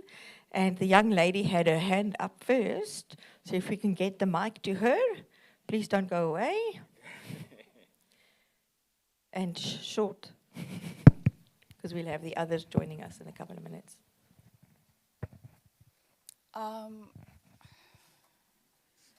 Good morning, Prof. Sinao, NMU. My question is, Paulo, which is Freire, says that learners should be viewed as stakeholders. You mentioned something about inactive participation, and then you mentioned lack of confidence. My question is, did you, as the faculty, involve students? Did you try to find out from students what attributes these challenges before maybe trying to find a solution? Maybe the solution is not necessarily from the lab. Maybe there are other contributing factors. Did you as a faculty try to find that out before? Thank you. Yeah. No, thanks. That's a pretty good question, and probably something we did not look into, but we must look into it. But what we're looking at is that kids are on their gadgets almost every day. I know my own kids, they cannot even hear you when you're calling them because they are sitting with headsets and busy on PS5. So we want to enhance that. We want that to be further that into now a space that pushes towards learning rather than say, okay, go to your own space that you like, but we are going to teach you this way. Meanwhile, we could make that seamless for them to just enter an environment that they're already used to. So obviously that particular question, we must grapple with it, but I mean, we do understand it comes from the non-exposure to the lab environment. It's not an easy environment. It was not easy for myself as well to get used to working in these labs. The equipment can be intimidating. So really, it is not a deep-seated matter than not really being familiar with it. I think once you become familiar with it, then it becomes much easier. So we're looking for a safer space to familiarize yourself and then get into the environment. Thanks. Thank you very much. And I know there's a couple other hands trying to show or indicate that they'd like to ask a question, but we really do need to wrap up. The rest of the audience is entering. Thank you very much, Prof. Thank you.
So I'll just wait a bit for other groups to come.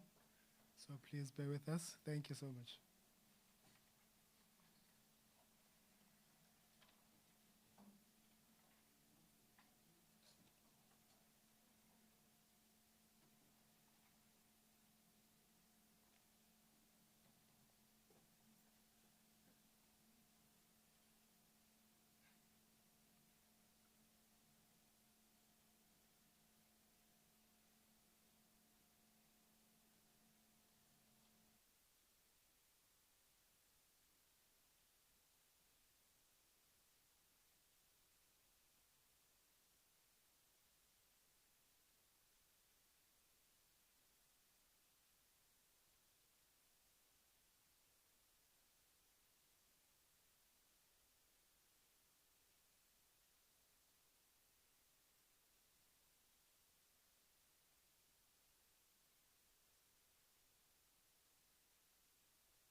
because that means that we're running quite late.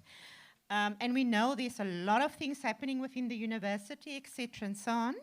But we've come to the last official part of our conversation, which is our student couch conversation. So I'm going to just call out the names of everybody that's supposed to be here, and then call out our moderator as well, Ms. Laquela. Okay? So can I get Mr. Lishilo to come to the front? Okay. And can I get Mr. Mbuzwana to come to the front?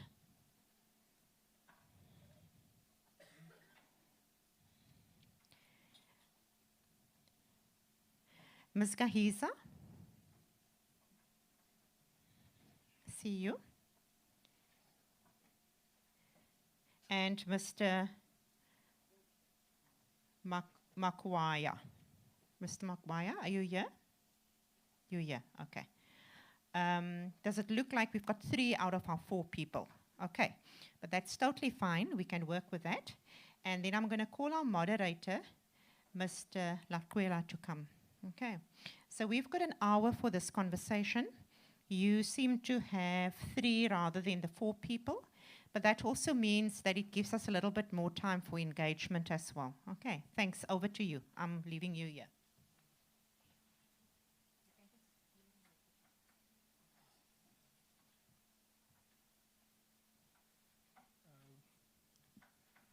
Good morning once again.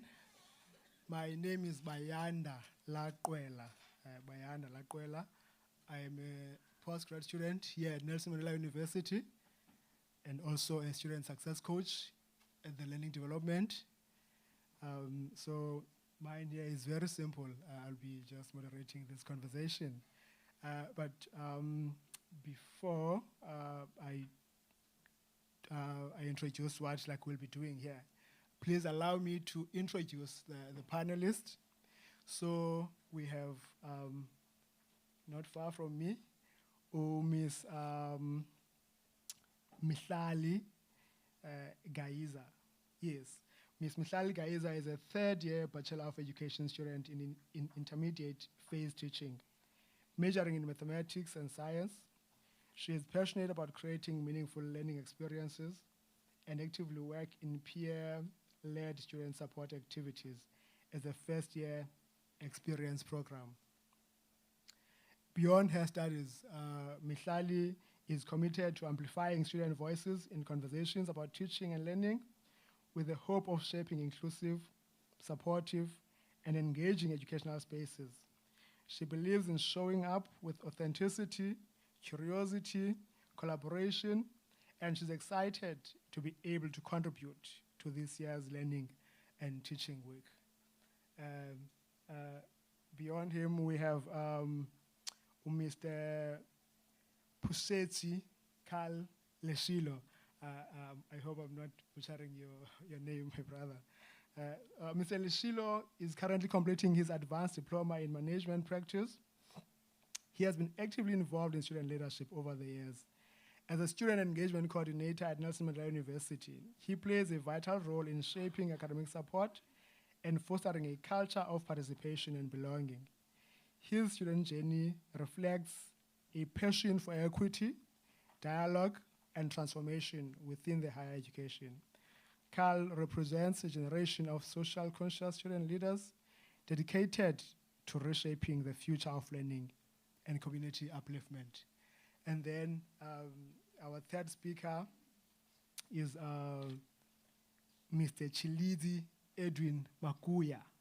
Yeah, Mr. Chilizi Edwin Makuya holds a Bachelor of Sciences in Biokinetics from University of Venda, but currently he is pursuing his a degree in Bachelor of Nursing Science external program here at Nelson Mandela University. He is also involved in student leadership and has served as a class rep or captain twice and as a peer mentor. He has also represented the nursing department at Pelo Paper Transnet program. So may we please give a round of applause to welcome our panelists and make them feel at home. Thank you so much. So just like a purpose of why we are here with our panelists. So this session seeks to afford the students an opportunity to engage and to critically reflect on the theme that we have been about this week. And the theme is reimagining learning, transformation, technology, and teaching for a new era. So the conversation aims to amplify student voice in pedagogical transformation, encourage critical reflection on the future of learning, and bridge theory and practice through lived experience. The panelists will share insights from the sessions they attended across 3 thematic days. Furthermore, the students will offer reflective accounts of how these presentations resonate with their lived experiences as students, and how the ideas presented challenge, affirm, or reframe their understanding of education in a rapidly evolving academic landscape. So to start our conversation, I mean, in the last 3 days, or in these 3 days that we've been here, I think we have received we have listened to quite a lot of informative and thought-provoking conversations. And I think, when Dr. Moki said that this was the Festival of Ideas, that was an apt description of this teaching week. So the first, maybe 2 questions that I'll pose, maybe sawuqala ngawe, Mihlali, so is, how did the theme reimagining learning resonate with you, with your personal experience as a student? And maybe the second question would be, what presentation during the LT week stood out most for you and why? So, I mean, you'll start and then my brother Leshilo will follow, and yes, you can go on. Thank you so much. So much is, the mic works. Good afternoon, everybody. Reimagining education for me, firstly, I think the moment we begin to look into reimagining education, we acknowledge that there is a problem. And we want to look at the problem differently or offer solutions to said problem, hence the reimagining. And so the theme to me, I keep thinking that I'd love for it, and my hope for it is that it is put in practice and does not become yet another chant and song that we sing. For me, my lived experiences include, before coming to the University of Nelson Mandela, I was at another university, a prestigious, Africa's #1. And because maybe their philosophies are not underpinned by a humanizing pedagogy and Ubuntu, I find myself here in a university for its namesake, Nelson Mandela, a legend, who believed in social justice. And so if we are to begin reimagining education, it means we are not only to inject, a want for social justice, equity, and equal opportunities for all, but we are to look inward and to interrogate how we can make that happen.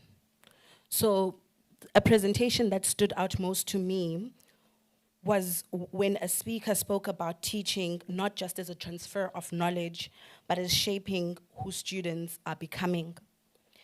And as a future teacher, that rang a bell to me because that said social constructivism theory. And such ideas of co-constructing knowledge are important because knowledge should not only be from the top down, but it should be a shared experience. And so the idea that knowledge is built through interaction, dialogue, and collaboration between learners and teachers reminded me that learning is not something that is given, but it is something that we create together. So yeah, that is the presentation and moment that stood out most to me, and it's something that I'm going to take away from, and it's something that I hope that we are truly going to implement in the classrooms. Thank you so much. Brother Carl? Thank you so much. When the topic for me was a very interesting one. You know, when you speak about learning and teaching in this era, you are basically speaking about the civilization of human beings, right? And in a digital world, it's very concerning that the fight now is about who gets to control the mind of others now. Remember, when we accept their technology, their AI, the way it is, we are accepting their civilization, the way it is. And what I picked up also from the last 3 days is that there might be something we are missing in terms of this technology and AI, in a sense that we are trying to spot gaps that are there in your ChatGPT, Copilot, and whatnot. Those are politics of repetition and imitation. What we should be looking for is politics of difference, that we want our own technologies that validates an African persona, African philosophies of Ubuntu. You name them. They were mentioned quite a lot. And I see that Mukta is not here today. I hope he wouldn't mind that I quote him. He also mentioned that, I think that is the presentation that stood out for me. He mentions that there is also another angle we should look at it, that there could be a liberal agenda to it. Because remember, AI and technology on its own cannot be treated as universal knowledge, right? It carries a world overview of the person who coded and programmed. If I am motivated by liberal, Western, rational, bourgeoisie thought, then I'm going to program the artificial intelligence in that manner, right? So the conditioning of our day-to-day lives comes also with this. So a typical example is that when you're at home, there are TVs in each and every room. No one can ever sit at a table without touching their phones, right? You can even sit in the house and look for Ukal the whole 30 minutes. Kanti Kal is in the bathroom with his phone, where else he's supposed to offload and leave, right? So even the humanness is actually leaving us. So we must really be conscious and concerned in terms of what are we actually accepting? Because I think with us, we have a very huge problem of a society that is faced with a moral decay. And also the contradiction is we are expecting a society that is confronted with a moral decay to use technology and artificial intelligence with ethics. From their leaders, from universities, you name them. So I think I will land there. Thank you so much, my brother. Mr. Chilizi? Thank you. Good morning, everyone. It is still morning, yes. For me, reimagining learning through lived experiences it has a different meaning for me, because unlike most students in this university, we don't only study, we don't only learn, we practice, and we implement in the real world with real life experiences. So it has a bit of a different meaning. To me, reimagining learning through lived experience means acknowledging real, lasting learning, and that doesn't only happen through lecturers or textbooks.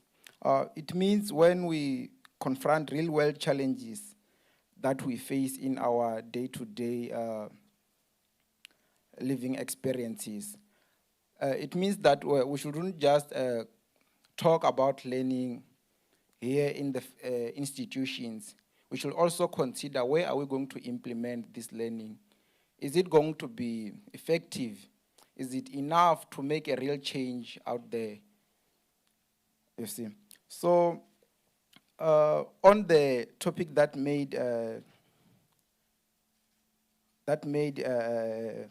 changed my perspective, it was this morning when the good professor here was presenting about reimagining teaching and learning through the lens of Nguni, Wationg's insight and writing. And I realized that as a Faculty of Health students, we don't really engage in most of the things like our history, because for me, I did mathematics, physical science, meaning that the history part of my life or where I'm from, it's not there. I really don't know much about it. But then, as a health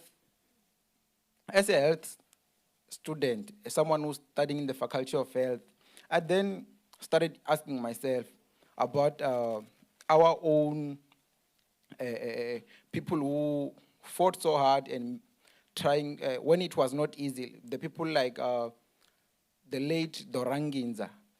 Doranginza, she was a nurse who practiced at New Brighton.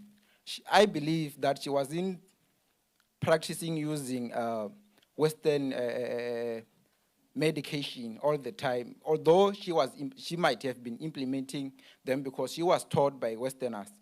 So I then got to ask myself, how could we reimagine teaching and learning through the lens of Dorangiza and the likes of Cecilia Makiwane, because that's what we should also consider in this learning, because we might find out that they had their own way of teaching, and maybe their teaching could have made a difference into the health, everything that's related to health. Thank you. Thank you so much. Thank you so much. So what I'm getting here is that reimagine learning to you, for example, as you mentioned, Mihlali, that we need to acknowledge that there is a problem, and therefore if there's a problem, then there will be a need for a solution. And also there's an idea that we need to create our own technologies, and that forms part of reimagining that learning, and because those technologies that will have our own worldviews that are not going to perpetuate the worldviews of of the West. And also we get that reimagining learning is that we need to learn or to gain the knowledge that will be translated into reality outside of the university context. And also you cite the likes of Dorangis and also Cecilia Makiwane, maybe to be examples that we can use in that, maybe to inform our thinking in terms of some of thinking about learning and stuff. Thank you so much. And also on the things that you that stood out for you, I noticed that they are spread across the themes that we have had. For example, I think the one that stood out for you was in the transformational teaching, and for Lishilo it was on the AI and technology. I think we'll go to these themes, but I want to look at now the one of transformation in teaching. During the first day of the presentation, there was a question that was posed to the presenters. Well, what did learning, what did like transformational learning mean to them? And I think there were like different responses that were given. And I mean, mentioning of like, bringing the stories of the students in the class and their lived experiences. And also, I mean, like the issue of like learning as liberative, citing bell hooks. But also there was a question on like the challenges, that hinder that transformational learning. I think one of the presenters mentioned maybe 3 of them, but also highlighted that sometimes, as students, we do hinder transformational learning from taking place. So, like moving from that position, so what does like transformational learning mean, to you as a student, and also did any of the presentations challenge your assumption on how learning should happen? You can go. Oh, sorry. Okay, I think Mr. Shili's the one to go first. Thank you. Transformation and teaching to me means changing what is not working, reinforcing what does. It means out there to nice and asking them, how is the world outside of the university? Is there anything that they would like us as the university to change in order to produce more productive graduates that are competent in the working environment and preparing those looking for employment or business opportunities to have an advantage against other graduates from other institutions. It means making learning more favorable to students, more enjoyable while able to train their mind into critical thinking. One of the things that I should underline is critical thinking, which is a very important aspect for us as students. At the end of the day, we have to be critical thinkers because it's competitive out there. There is a shortage of jobs. People are not employed. So in order to address that challenge, we have a lot of graduates that are unemployed. Usually these days, if you are looking for a job, the post will be requiring experience. Then now it comes to us asking ourselves is there anything that we are missing as the institution that should address the experience gap so that companies can now start hiring graduates straight from the university instead of asking for experience first, because getting experience on its own, it means that you have to get a job in order to get experience. So yeah, that's one of the things. It also means sharpening our methods of teaching and learning as an institution in order to empower the students so that they can have positive contributions to society. Life doesn't only end here at the institution of higher learning. We also have to go back to the societies that we came from so that we can be able to inspire them, so that we can be able to make a positive contribution to these societies. It also means changing the methods of teaching. I was fortunate because I first went to university 2016. So 2016 there was no this technology that we have now.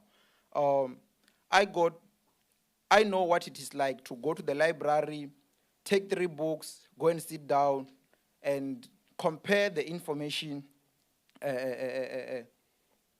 Compare the information and take what's best for that particular module. And then COVID-19 happened. I was still a student. So I saw us transitioning from traditional into hybrid, into online classes. We did attend and it had its own challenges, and we were able to navigate through them. And then after that, now it's hybrid. But I have the feeling that most of the lecturers would love to go back to traditional because of the challenges that they're facing. Others, they just don't like technology. As others, they don't just understand it. So they feel like going into a class, give a lecturer, or just give slides, and then go back and continue with your day. And that's not what I believe that transformational teaching should be like. For example, what I would love to see happening is that lecturer becoming facilitators. In the Faculty of Health, actually, I think all courses, all courses that are taking place under Faculty of Health, it's implementable that we can have facilitators instead of lecturers. Because if you are a facilitator, you'll come to me with a problem. You give me a problem. You will give me a scenario about let's say a patient whose high blood pressure is high. And then you tell me, student, can you please go and find out what's wrong with this patient? How are you going to collaborate with other disciplines that are under the Faculty of Health? Because I believe that through that, it will also be helping me for work outside of the university, because when I go out there, we are going to work as a team, as a multidisciplinary team. So I feel that I will be prepared enough for that, for the life after university. You see, and then the lecturer becomes the facilitator. They come to correct us. No, if you do this, this patient dies. You are not supposed to do it like this. This is, how about you think of something else instead? They don't give us information. They don't give us answer. But instead, we go and look for answers ourselves, and then we come and share with what other classmates of ours have, and then we compare, we take what, yeah, thank you. Thank you so much. Thank you so much. Michelle? Transformational teaching and learning to me means, first of all, for me to answer this, I need to give context of my context. Sure. So my context is that of a, firstly, education student from Township Port Elizabeth. Yes, I was privileged enough to attend multilingual classrooms, multilingual school, but I am well aware of who I leave behind. I'm well aware of the child next door that did not have that opportunity and who could only go to a school in my township, a school that is under-resourced, broken windows, basically no progress. So for transformational education to occur in the university space, we first need to take into account where are our students coming from. In the Faculty of Education, as I've mentioned, I serve proudly as a member of the FYEP program. This is a student-led organization that helps to bridge the gap between high school and university space. Our demographic there are students that are coming from rural Eastern Cape, where English is taught in their mother tongue. They know of computers only as a concept. And they come into university, and within the first week of lectures, they have to navigate using a laptop. They have to know how to go into Moodle, complete quizzes, submit work. They've never heard anything such as plagiarism. First of all, the word plagiarism is big. So for transformational education to occur, and for it not to be a chant but a realization, we need to interrogate that space. We need to go into such spaces and say, what can we do better there?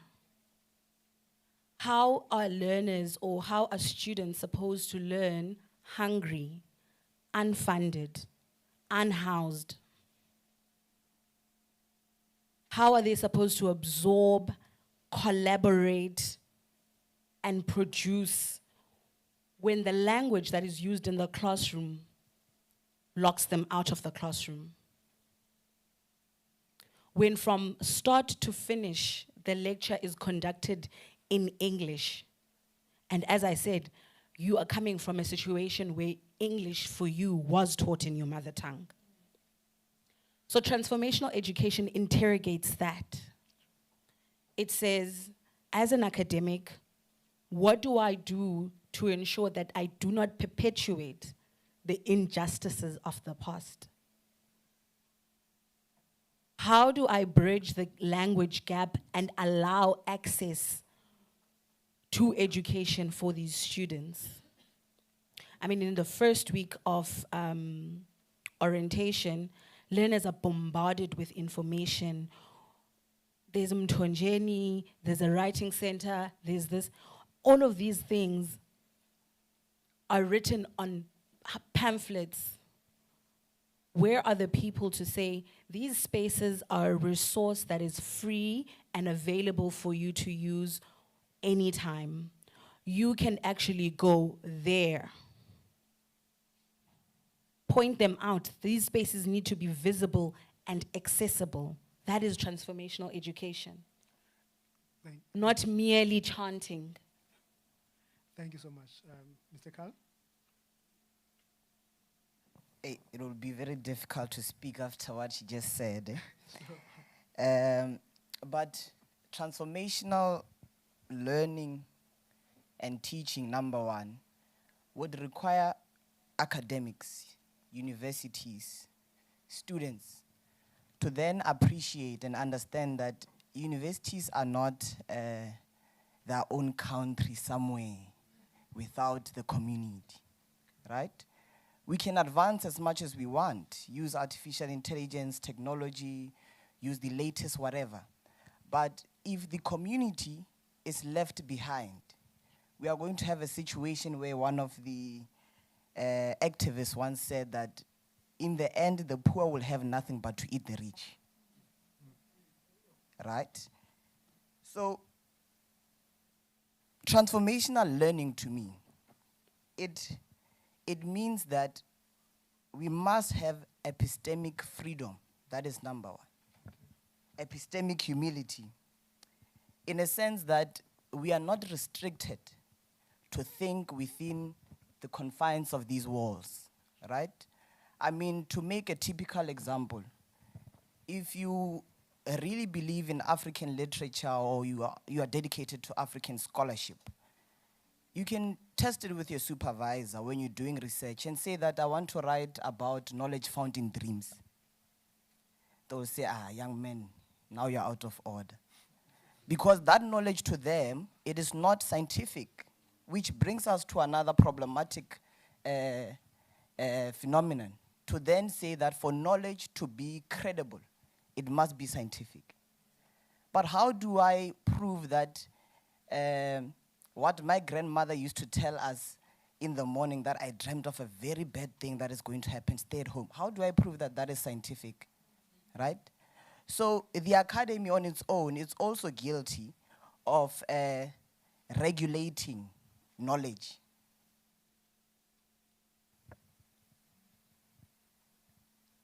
Transformational learning and education to me then means that we are tasked with the responsibility to produce academic activists, not career academics, who are so obsessed with publications and outputs, which fundamentally means nothing, where we are maximizing the minimum and minimizing the maximum, right? An academic activist to me would then be a student who graduates from Mandela University with his medicine degree or whatever it may be, and still be able to go back to his community and simply advise something that would not even take your breath away, to then say, hey, Carl, this thing of drinking too much and eating McDonald's all the time, these are the consequences. But a career academic produced by such institutions would then wait for you to come to their practice, to consult with money, and then they'll tell you that information they could have simply told you. Right? Moving on. Transformational learning and education to me means that we do not have to be the same. Like I mentioned, that politics of repetition and imitation are problematic. Go to Makerere University, you'll find that in economics they're teaching the same people. I mean the same scholars. Go to UNISA, go to Nelson Mandela, that's teaching about the same scholars. What does that then mean about education, learning on its own? It means that we are constantly recreating the same things over and over again, where else we have a very huge problem in our country, which requires us to think critically about how do we solve the issue of unemployment.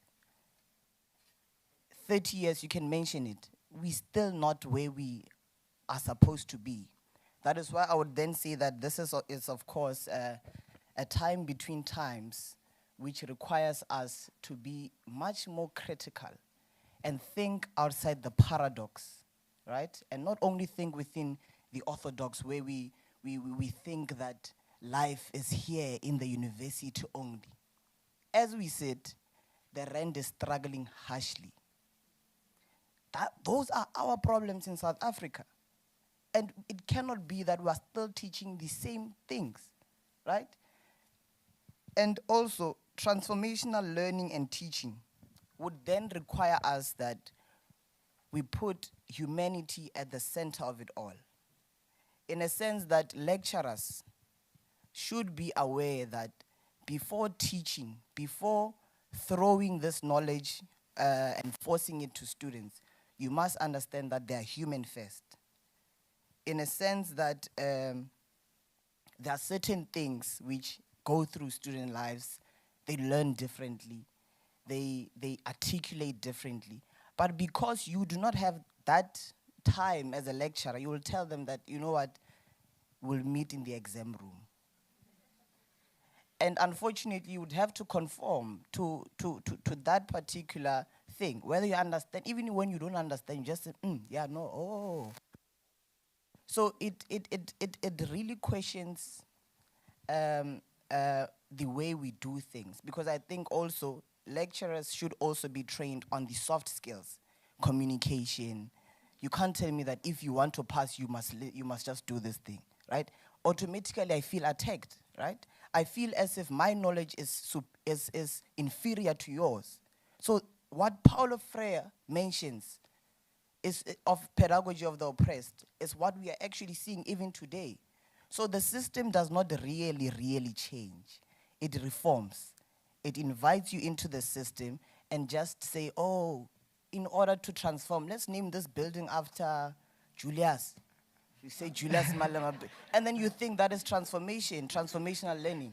Hey, let me just land there. So, thank you so much. Thank you so much, colleagues. I think you guys have said like a lot of like mouthful things, and I think because of time, won't be able to interrogate and each and everything that you have said. But you know, in your reflections, one thing that comes out is the issue of like the intersection of transformational learning and AI, you know, technology. So I want us to go there, but what I will do now, because of time, so maybe I'll ask one person who's going to respond to the question of AI, but also one person will also have to respond to the question of like, you know, the student agency and the future learning. And maybe one will like make the closing thought for us.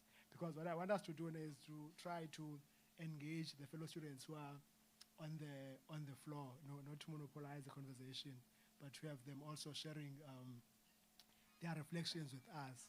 So, I mean, on the question of like AI, I mean, the question that I would like to pose, I mean, maybe one will decide which question, which one you're going to take. like what ethical and or practical concerns do you have about digital tools in your learning journey? So the ethical and practical tools that do you have in your learning journey? The one of like, the agency. I mean, we know that the university is built on like, co-agency. The students, the lecturers, and other stakeholders, form part of that, of this institution. So this question would be like, what role should students play in shaping the future of learning? Who is going to take that question? Mr. Carl? Yeah, and then the last one would be like, how will what you've learned influence your approach to learning going forward? And I think you've touched on that, Mihlali, in your first response. So then you'll take it, my brother. Ne? And also just maybe 2 minutes, so that we can be able to give the audience.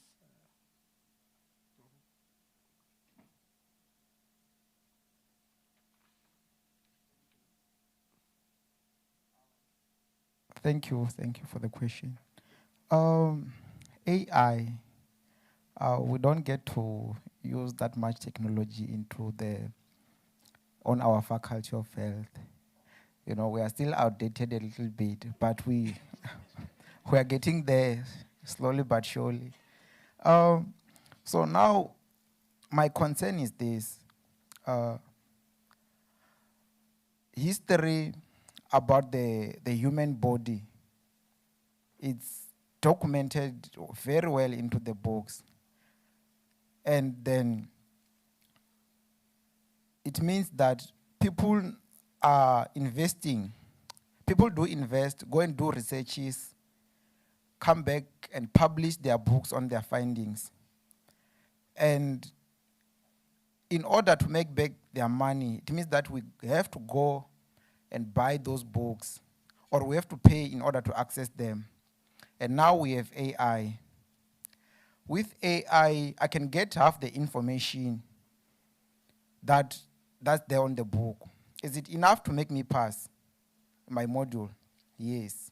But what kind of a health practitioner it makes me to go and try to help a patient with half the information that I have? You see, it does. It does. I think AI is discouraging to those who invest their resources to go and research, to go and publish those books, so that us as the healthcare practitioners can go and take good care of our patients. So my first concern is plagiarism. In a sense that if I'm looking for something in the AI, I get it, AI will give it to me. But now, if I don't have the source where it got it from, because sometimes these tools can write information as if it's their own. And then now I don't have reference. And it's an assignment. What do I do? I might go and look for a source with a 25% similarity of what the AI gave me. And then I can use that as a reference to the work that I got from AI. And how many of you are going to detect that?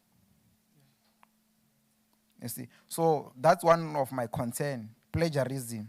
And also, if those who are investing so much to go and study, to go and do researches so that they can write books, now they get demotivated because why waste their time, why waste their resources and not get anything in return?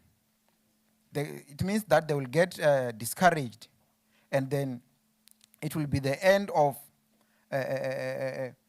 getting that information, because a human body is always evolving, meaning that there will always be something new.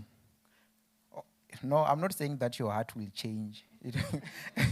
It won't change, but we keep on having new causes of diseases and all those things which need research Thank you. Thanks. Just to add, Sabelo Kacheni would say that AI is the newest battlefield for the coloniality of power, right? But to answer the question of what, in my simplest response would be that students should be able to disrupt what is currently in place. Transformation, decolonization, whatever you may call them, Africanization, those are disruptive phenomena in their nature, right? In order for us to be able to get where we are going, we should be able to be critical about what we consume, the knowledge we consume. We must revisit the question of the archive, what we know, how we know, where is it from, and why is it the way it is, right? So we must not shy away to think that scholars are people with PhDs, your lecturers only. We have our own knowledge also. Why can I not be a scholar if I'm doing my undergraduate? I am a scholar and there is something I can contribute. Therefore, we must shy away from just receiving anything. It's like you meet someone you do not know. They say, take this apple and eat it. How can we just trust whatever it is that we are given? We must question, we must be critical in our approach, and we must know that the future is unfortunately in our hands. Unfortunately and fortunately. So thank you so much.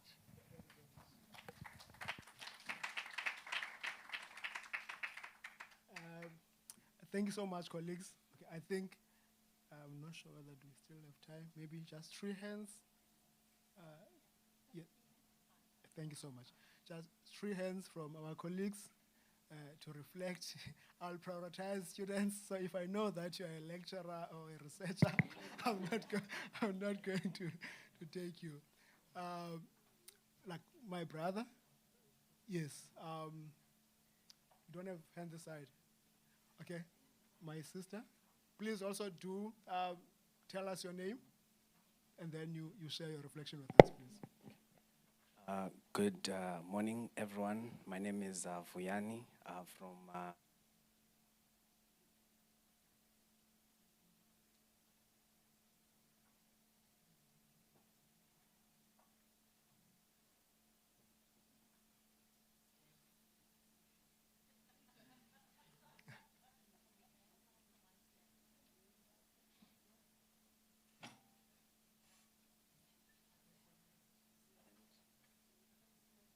and just talk. Oh, okay. Great. Morning, everyone. My name is Vuyani. I'm a student from Mechatronics. I'm doing my final year there. I was doing a presentation previously and more interested in academia and all that. I think reflecting on what my brother was saying when it comes to plagiarism, I think as student, AI as a wrong thing, or we are viewing it in a wrong perspective.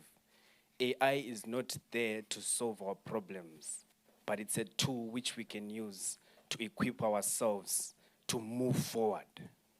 It's not there to sort of like remove everything, which we can just, okay, you get an assignment, you paste it there. Definitely you're gonna get nothing which is direction. But you can use AI to direct you to move in an amazing way that you can even be able to oppose it. If that's why you can check and say that you are giving me a wrong answer, and then said, oh, I'm sorry, let me fix that. Because it's operating that way. So you give it an input, then you engage on what you want it, you direct it on how you can be able to move. You give it, for instance, you are doing research, give it your research papers, whatever you want to work on.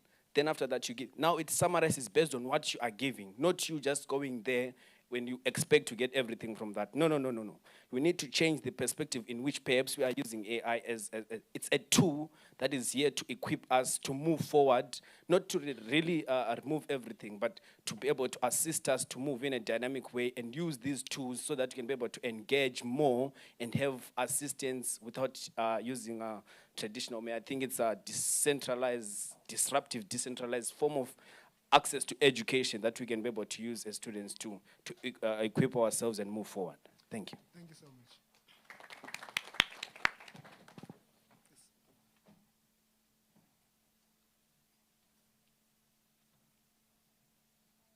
Good afternoon, everyone. I'm Sherry. I'm currently enrolled in Advanced Diploma in Marketing. And I would just like to say thank you to the panel. They have enlightened my mind about transformation in education. And just to add on, what is the role of a student in AI? I don't think the role should be on the student, but more on the university. I think last week I saw an article whereby UCT, they have come with a way whereby they integrated AI into the education system. Because right now I can come with a statement. For instance, I can come with my research, but then if I put it on Turnitin, it could highlight it as if it was from AI. So that is the biggest problem that most students are facing. So I think when it comes to the role of AI, it should be the university finding a way on how we can utilize it properly.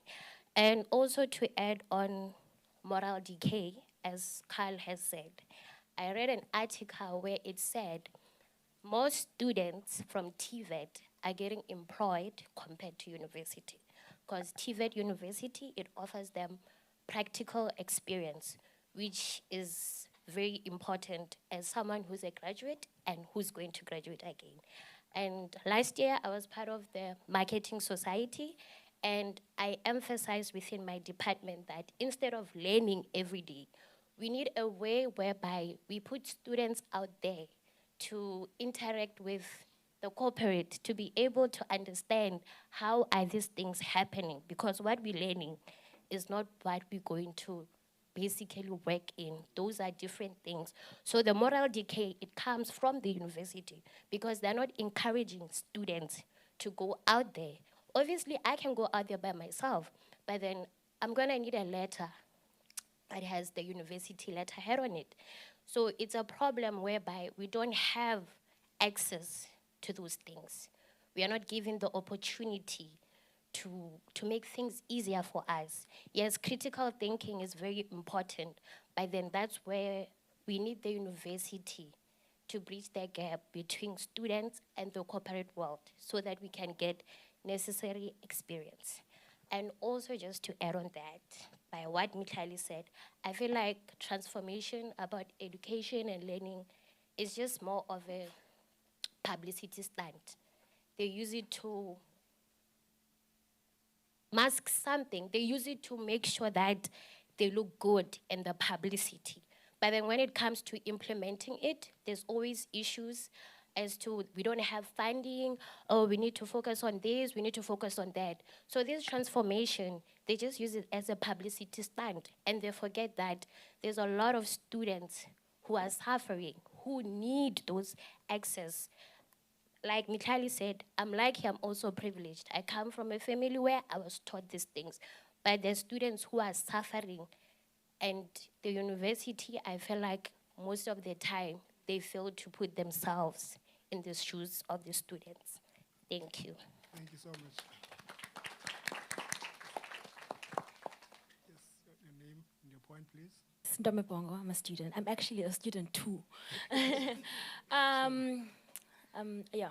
No, I think AI does challenge the commercializing of information. It does challenge the idea of I'm gonna write just to package my knowledge so that it can be sold. You have to buy my book to know this. It challenges that because now we write books and we have this knowledge only for it to be accessed also on AI for free without having to pay for it. So why did you do that research? And universities tend to be these environments that gatekeep information or lock information behind big transformative words that are inaccessible to everyone. And AI is changing that accessibility. And so the idea of university is going to change in the near future because of that. And I'm here for it. Thank you so much. I think because of time, colleagues. Okay. My brother, yes. Thank you. Carl, I think I'll start with you, my brother. Wrong. You know, with AI, no? I don't know. AI has been there for me. AI has been there since humanity. Let me give context. Especially to what you said, Carl. You made a critical example, a very important example. You said, if I had a dream, and then I tell my grandmother, and my grandmother said, this is what is going to happen by interpretation of that dream. That is artificial intelligence. Because in the same way, when you wake up, you put your phone on, you check, you see the weather prediction. It's going to say so many degrees. That is artificial intelligence. It's another context, isn't it? And when I'm at home, I wake up, I check the weather. Not on my phone. I check from that angle. Okay, there's such kinds of clouds that side and this side. Oh, I know that rain is not critical. It's not going to be heavy rain, but it's going to be just a light rain. That is artificial intelligence. We as Africans have always been having artificial intelligence. When Joshua Maponga, back in the days, even still today, when a man goes what you call this umbilical cord, it's planted with a seed under umquba. That seed is going to grow. It's going to germinate. When you're a man, you go and work. Maybe you don't know, uchipile. I don't know what, don't cheaper in English. Uchipile. Uchipile. Huh? Uchipile. Uchilepaya, usabuyi.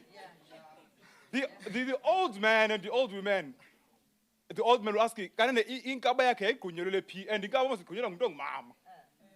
Uzo kumama isikhuka salaba, ipinkaba yake go upikele miti on inkaba yake.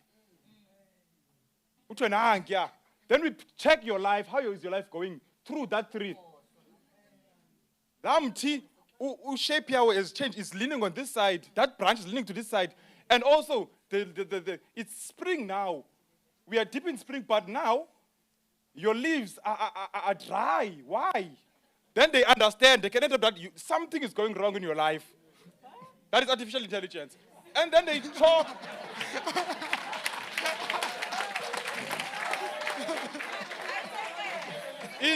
Indigenous knowledge systems. Indigenous knowledge systems. And now. Leadership. Sorry. Leadership, please wrap up. Okay, I'm just finishing now. Yes, so please. now, then the old men are able to speak now. Komlomo. Thethu ephakwe sahla. Mathonga lapha ekhaya siyabona impilo kabani ayihambi kakuhle eGauteng ayihambi kakuhle eBhayi. Sicela ke nimenze abuye aze apha ekhaya. I want to acknowledge, my brother, the way you have articulated, and I can see that in you, in your workspace, you will be the one who's going to be able to change the spaces and the environment in your space. You'll be revolutionary and keep on with that spirit. Not everyone's going to clap hands for you, because some of the people, they want to be in where you are, but they might be intimidated, and also the people are not immune to change. Most of the people, it's not easy to be in a revolution, because a revolution, as the city Shakavero, is not like an apple that falls from the tree when it is ripe. You need to shake the tree for the apple to fall. Thank you.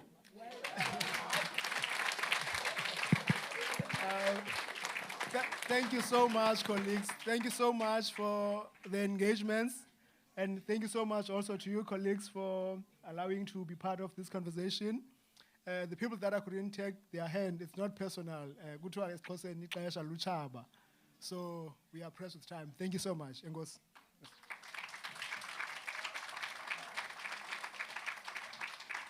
Colleagues, yes, can we just give the panel that we've just had, the student panel, a last round of applause?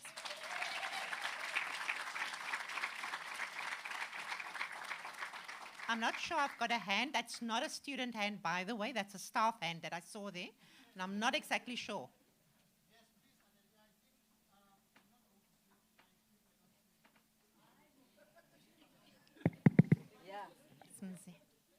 Colleagues that are here, I wish I could express this. I think I have sort of a mixture of excitement and sadness. Reason being the fact that the university has an office of quality advancement. that is where all these qualifications that we offer in this university get reviewed. Now, from time to time, we extend the invitation to students to come and give us their view on the qualifications that we offer.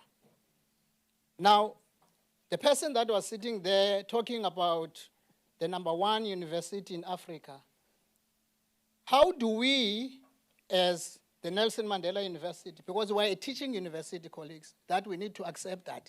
We're not a research-intensive university. So therefore, from time to time, we extend these invitations to students. I'm sure departments who have been reviewed in the past 3 years will tell you the attendance of students. We have close to none. We have no students. Invitations have been sent out to alumni, to industry. Industry will come, but students will not come. So that is why I'm saying, and today, if I can't say this, I think I won't be able to sleep tonight, that this perception of thinking that we, as the university, are doing nothing in terms of the quality of these qualifications. I'm here as one of the people. Everybody here, especially lecturers, will tell you how that office is active in terms of ensuring that our qualifications are correctly registered. At this point in time, we have no qualification in this university that is on the wrong side of the law. That is what we also need in terms of the quality, that the quality of the qualifications that we offer should also be on the right side of the law. So again, saying this, and I will emphasize this, that we need your participation. Rather than hitting us, it's fine, but we need your participation. Room 1613, come to me and talk to me.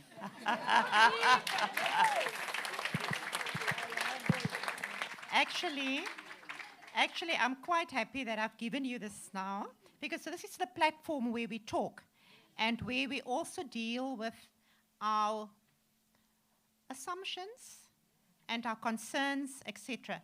But colleagues, I know that you don't want to stay here for the whole day. I am going to, first of all, apologize, because I'm going to use this piece of paper to make sure that I stay focused and I say what I need to say. So my job here now is to summarize and just a bit of closing remarks and a way forward. So I think we can officially, say that we came to the end of the 2025 Learning and Teaching Week. DVC, can you believe that, eh? The annual Learning and Teaching Week built on the university's Dynamics of Humanization lens, offering a collaborative platform where we interrogate, and we've interrogated over the last 3 days, how learning, teaching, and technology can be harnessed to drive inclusive, transformative education. The theme and the sub-themes, as we've unpacked them over the 3 days here, were not determined by the DVC. The DVC didn't decide on that, or the team who organized the event. Instead, these came about as inputs were received from across the different faculties.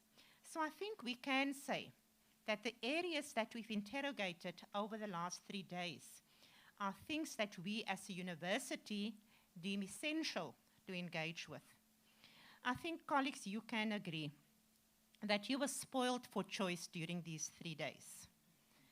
The program, as you've experienced it over the last 3 days, is the result of a huge expression of interest from staff, students, and external partners to critically engage with ideas to strengthen the scholarship of learning and teaching and to reimagine a future-ready university. We were anxious when all of these came through because we didn't know how we were going to make it work. But I think here we are, and we seem to have made it work. We've divided the 3 days into the thematic areas, but what we've noticed as well is the nuanced interface between these areas. It will not be possible for me to delve into the different discussions in detail, and I will just attempt to draw on key highlights from the 3 days. In terms of day 1, on transformational and transformative teaching practices, we focused a lot on inclusive, transdisciplinary, and socially responsive pedagogies. We showcased creative approaches to embedding graduate attributes, cultivating social consciousness, and fostering participatory learning environments.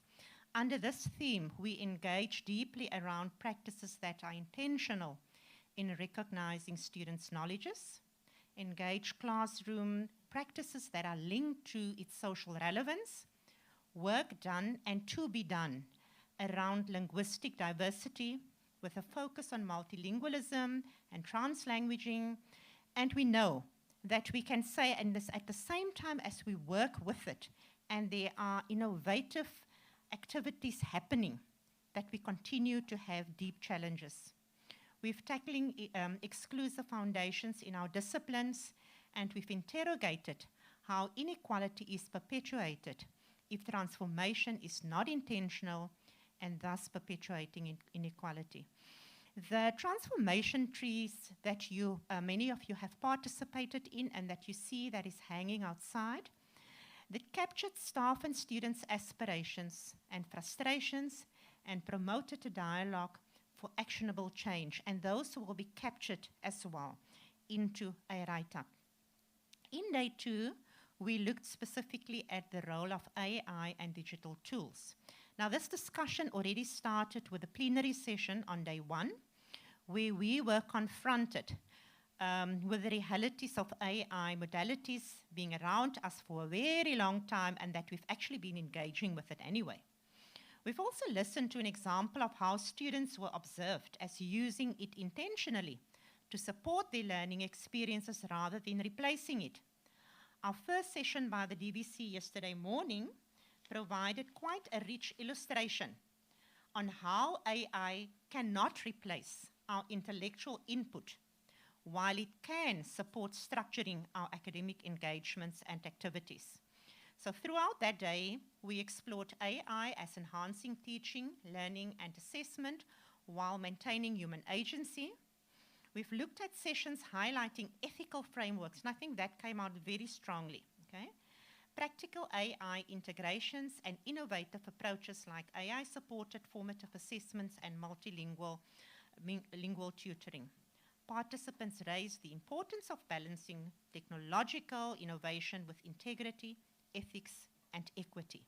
And most importantly, and I like this one, we had student voices in this discussion that really illustrated to us that at this crossroads where we are now and that we need to build a path, we have an opportunity to truly co-create how this will look for us and the university, our relationship with AI.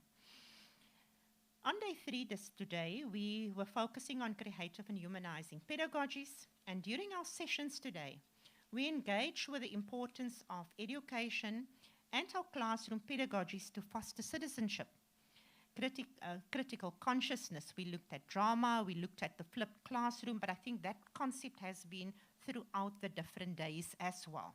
A strategy, and the intentional use of technology to advance the academic engagement, and basically just a shift in how knowledge is being dealt with, shared and co-created. And this has been an interesting journey to be on today. So in these discussions, briefly, we focused then on reinforcing the importance of empathy, inclusion, and critical consciousness in our in our teaching practices. We've highlighted humanizing approaches in hybrid learning, multilingual classrooms, and culturally relevant pedagogies. Student voices here, and I think, colleagues, you would agree with me that the students needed to have the last say, okay? Couldn't be the other way.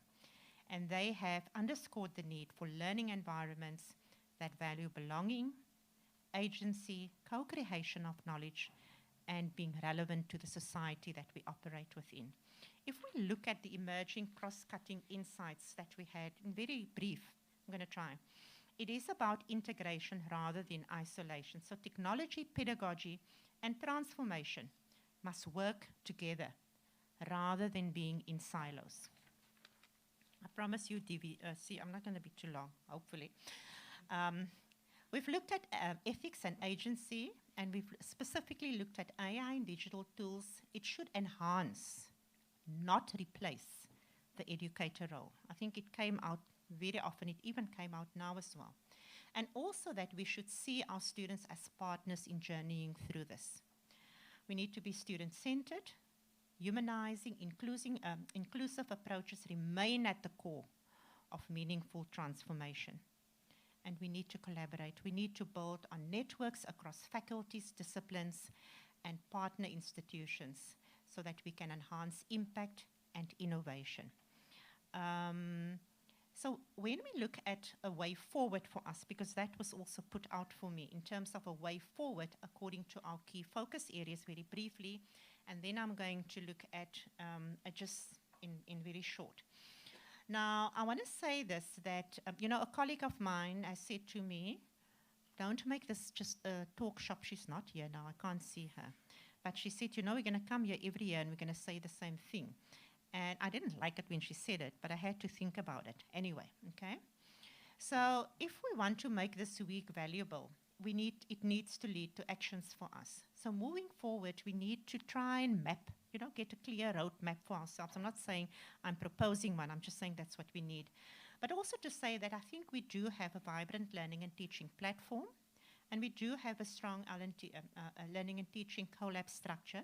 So it makes it easier for us to be able to work on these things.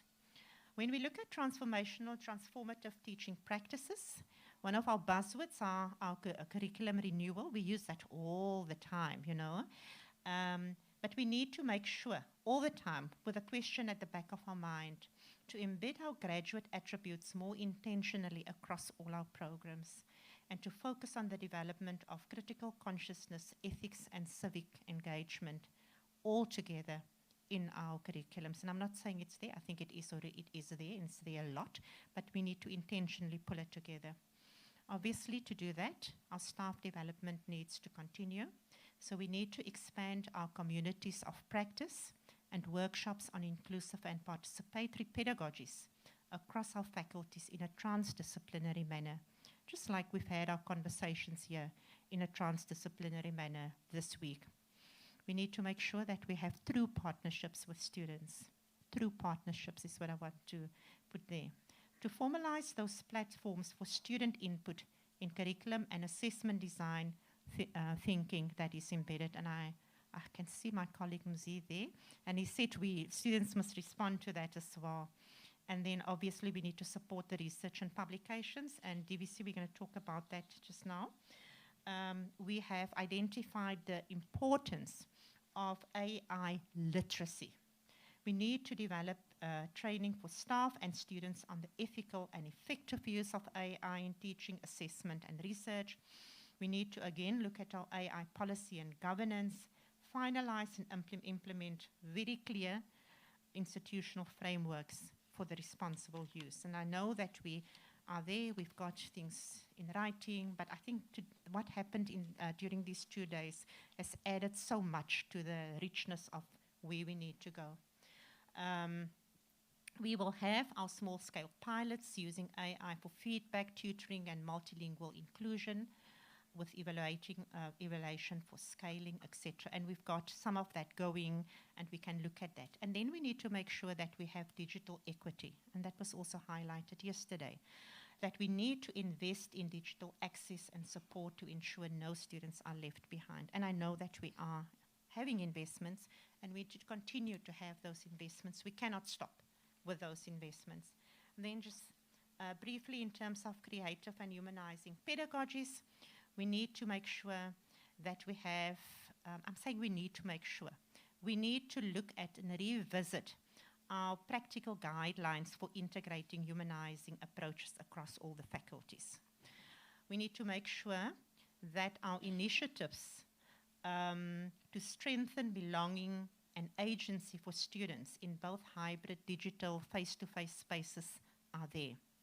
We need to make sure that the cultural relevance is always a focus. We need to support our teaching practices and content that affirm diverse identities, languaging, and experiences. We've spoke so much about that throughout these days.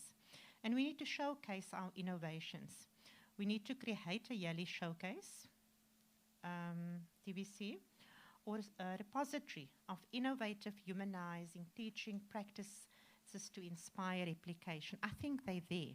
I think our faculties are doing wonderful work. And this kind of showcasing is there. We have it in different platforms. But I think we need to name it almost in that way. So what do we then suggest in terms of an institutional next step is the monitoring and evaluation, so that we almost can see, are we tracking, how are we tracking the integration and the impact of the ideas that we've raised here at the Learning and Teaching Week? How are we facilitating the ongoing cross-faculty collaborations that we can have? So maybe we can think about, I think that we always talk about, it's another buzzword that I sometimes think, but about those thematic working groups to sustain the momentum across each one of the themes that we have spoken about across our faculties. And maybe an annual reflection cycle, so that we don't, when we have our next learning and teaching, use the insights that we've gained from this to inform our strategic planning and our professional development priorities annually. If we are able to do that, then we can embed the conversations that we have within the Learning and Teaching Week effectively every year in strengthening our learning and teaching. So I am going to close here, but I also then want to say, so we want to just expand a little bit in terms of the publication process. And for that, DVC, am I calling you to talk around that? Must I say that? So, okay. But that's on my phone, so I'm not checking a WhatsApp here, okay? And then, Logan, I'm going to ask you as well there is a video that we're going to also reflect. So I think what I'm going to do in the meantime, what I'm going to do is that I am going to read to you the feedback in terms of the thought processes, okay, around, so just get that, the thought processes around going forward with publication support for this. Okay, now you see now DVC. I don't like doing these things for my phone because then okay, so if you would just give me 2 minutes to do this, I'm not going to say in a minute. So I think, so I'm taking this from Dr. Mokwana, who's formed a working group in our organizing team with Dr. Moeng. So he's saying here, thank you once again for your valuable contributions to the CSL&T Week. And your presentations and panel discussions enriched our engagements and demonstrated the depth of scholarship within our community, and I totally agree with him. So to extend the impact of the Learning and Teaching Week beyond the Mandela University and into the broader South African higher education sector and internationally, the Office of the DVC Learning and Teaching has established a publication working group. This group will lead the development of journal articles, a book project, and special issue publications aligned to the L&T theme, okay, week theme. The Office of the DVC is committed to support all presenters in transforming their contributions into publishable scholarly outputs. And this support will include writing assistance, initial peer reviews, editing services, coverage of page fees where applicable.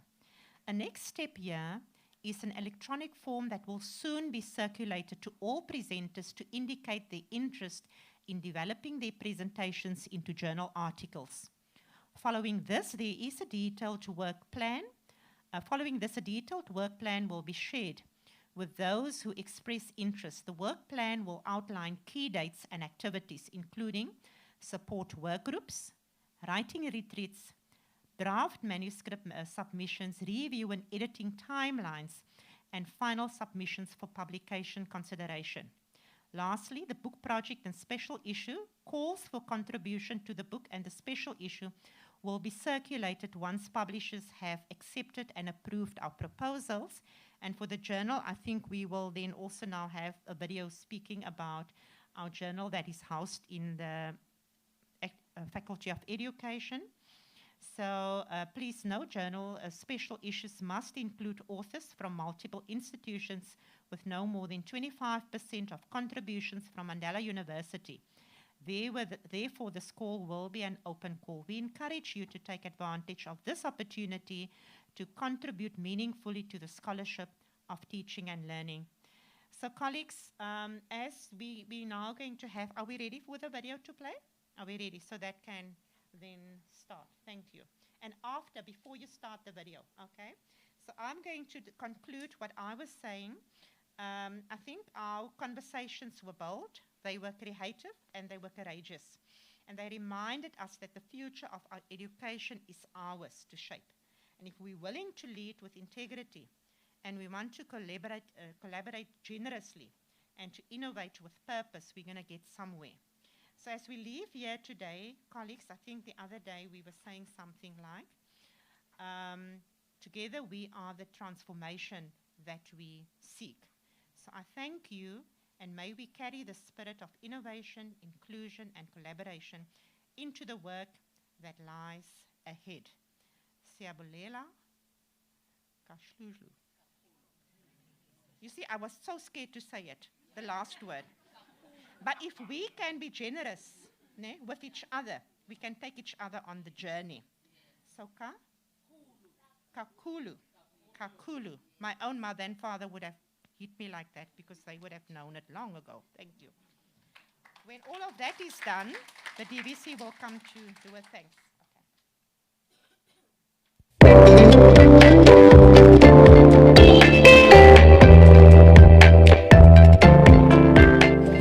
Hi everyone, I'm Logan Athimulan, the editor of the Educational Research for Social Change Journal. Good afternoon everyone, my name is Deirdre Geduld.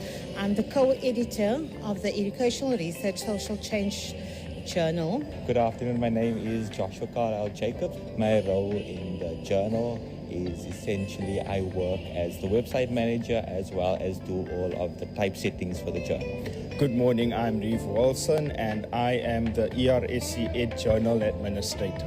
My role is to look at action research, especially participatory action research, because we believe that you need to grow individually but as well as collectively.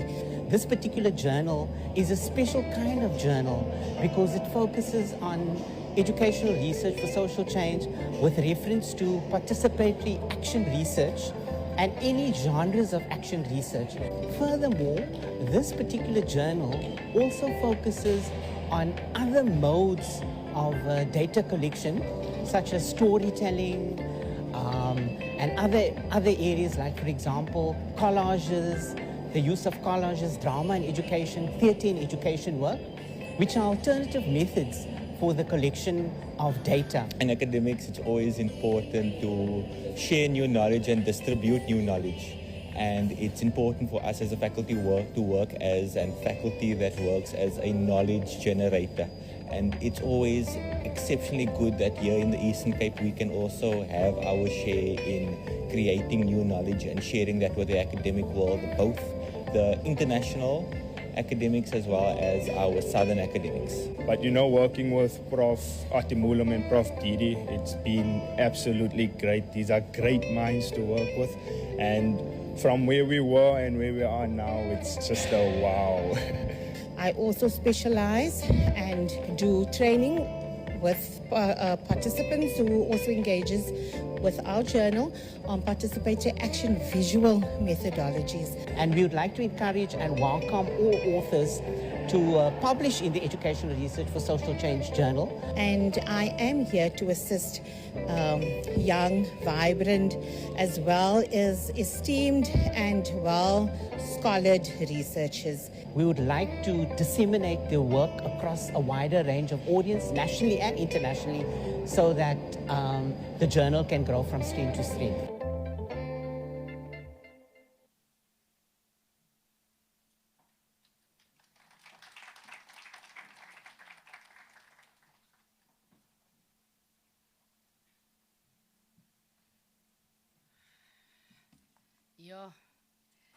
Good afternoon, colleagues. Good afternoon, students. Good afternoon. I can see you are tired. I just hope you are tired because you've had a great experience. Mine is just to say thank you So I am not going to be too long, but just to touch on certain things. And I think my job is a very difficult job. And I've listened to everyone. And that's why I'm saying my job is a difficult job. Because how do you take this wealth of information, and as I said in the beginning, this festival of ideas, and bring it to fruition? And that's why, for me, it is important to work with people.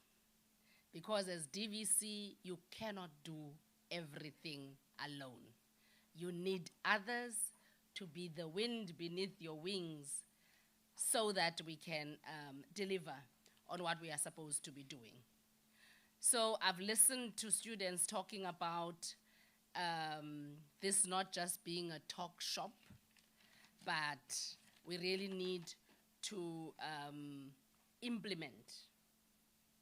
And as I usually said to my students when I was the dean in the Faculty of Education, and Lulukanyo is here, and Bongo, they were my students, when they were agitating for change. And we would say, yes, we are going to look into the prospectus, we are going to look into the curriculum and see how we are going to change it. And they say, we want to see change now. And I would argue with them and convince them and to say, unfortunately, if we understand revolution, we would understand that some of the things that we agitate for, we will never be able to see the fruits as the people who are in the struggles, fighting for that. But the next generation is really supposed to benefit from our struggles.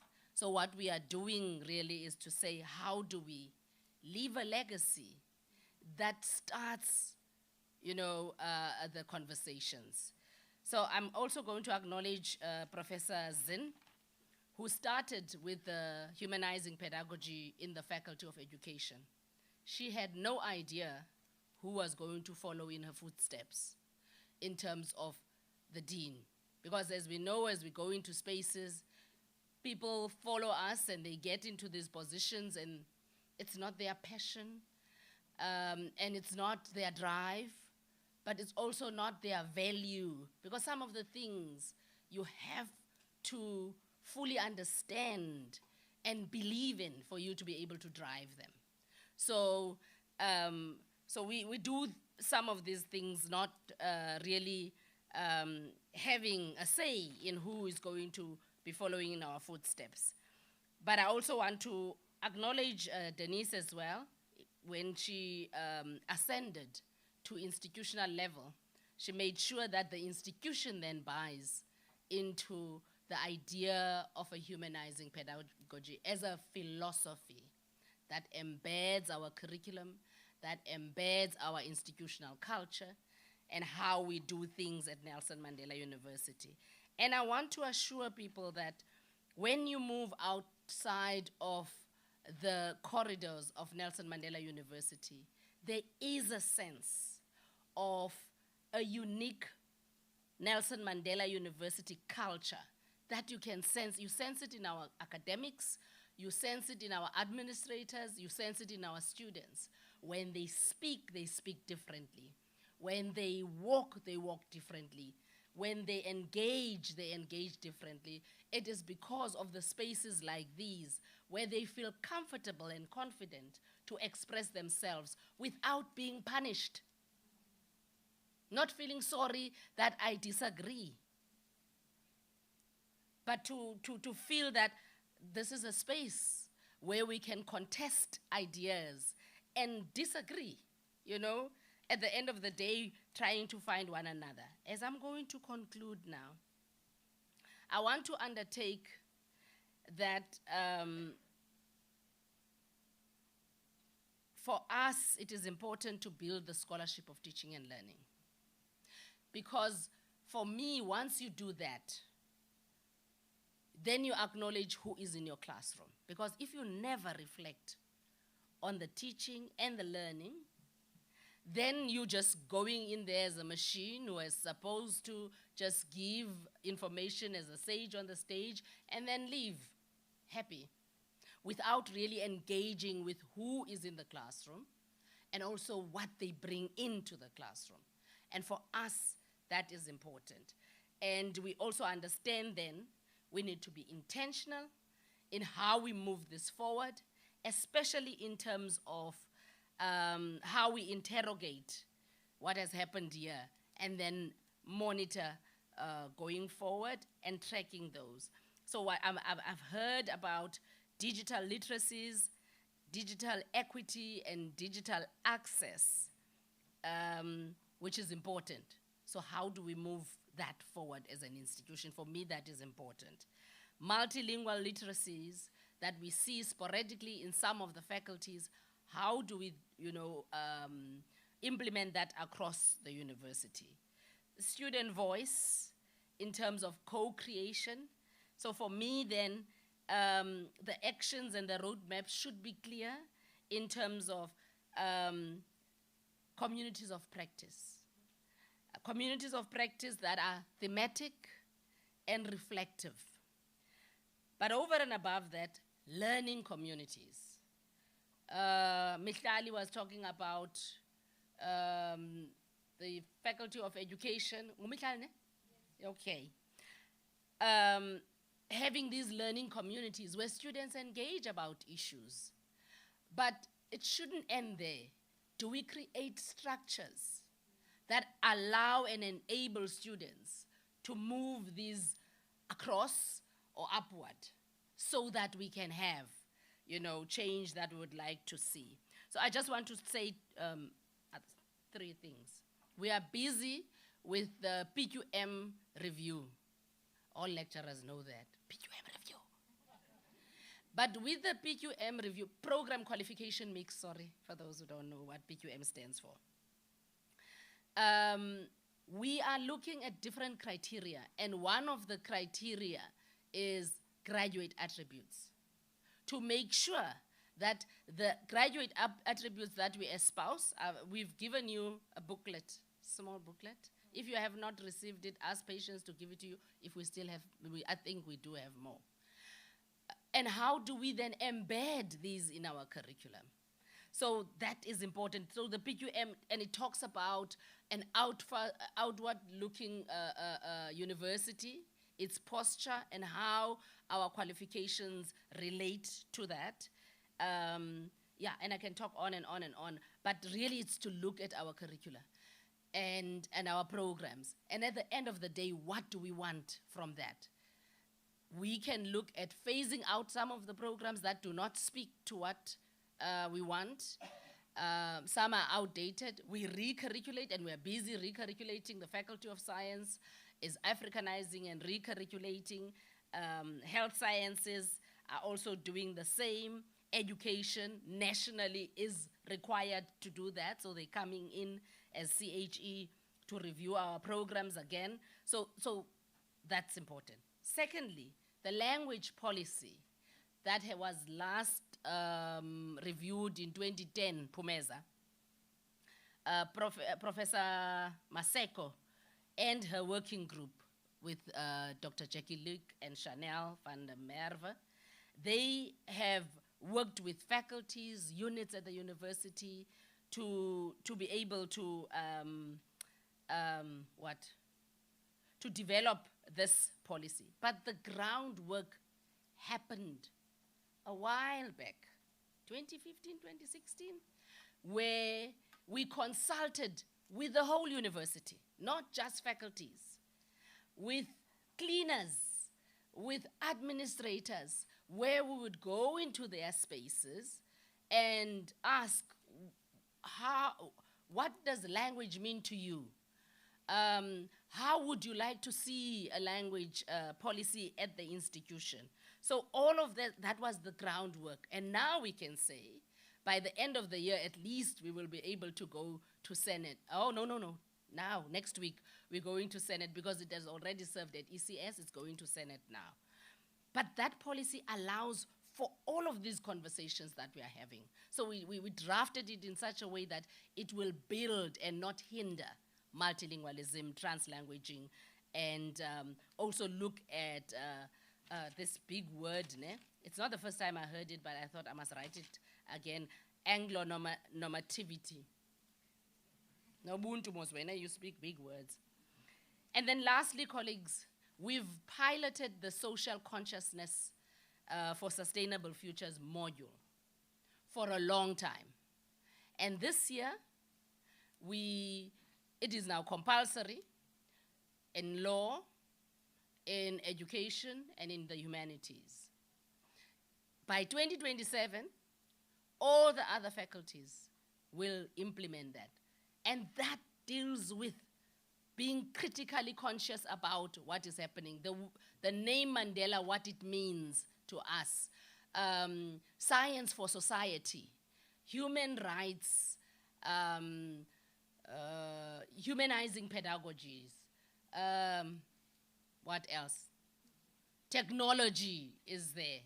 So that every student of Mandela University who completes a qualification here would have gone out with that kind of awareness and understanding. So it's not talk shop. It is something that we really believe in and we are driving. And it takes time. You need to till the soil before you plant to make it ready for it to, saturate enough to grow that umbilical cord you were talking about. Sibe nawo lamthi sithetha ngawo. So I can talk until the end of the day. Mine is to say thank you to all who came as delegates without presenting. And you stayed here and you contributed with your questions and your comments.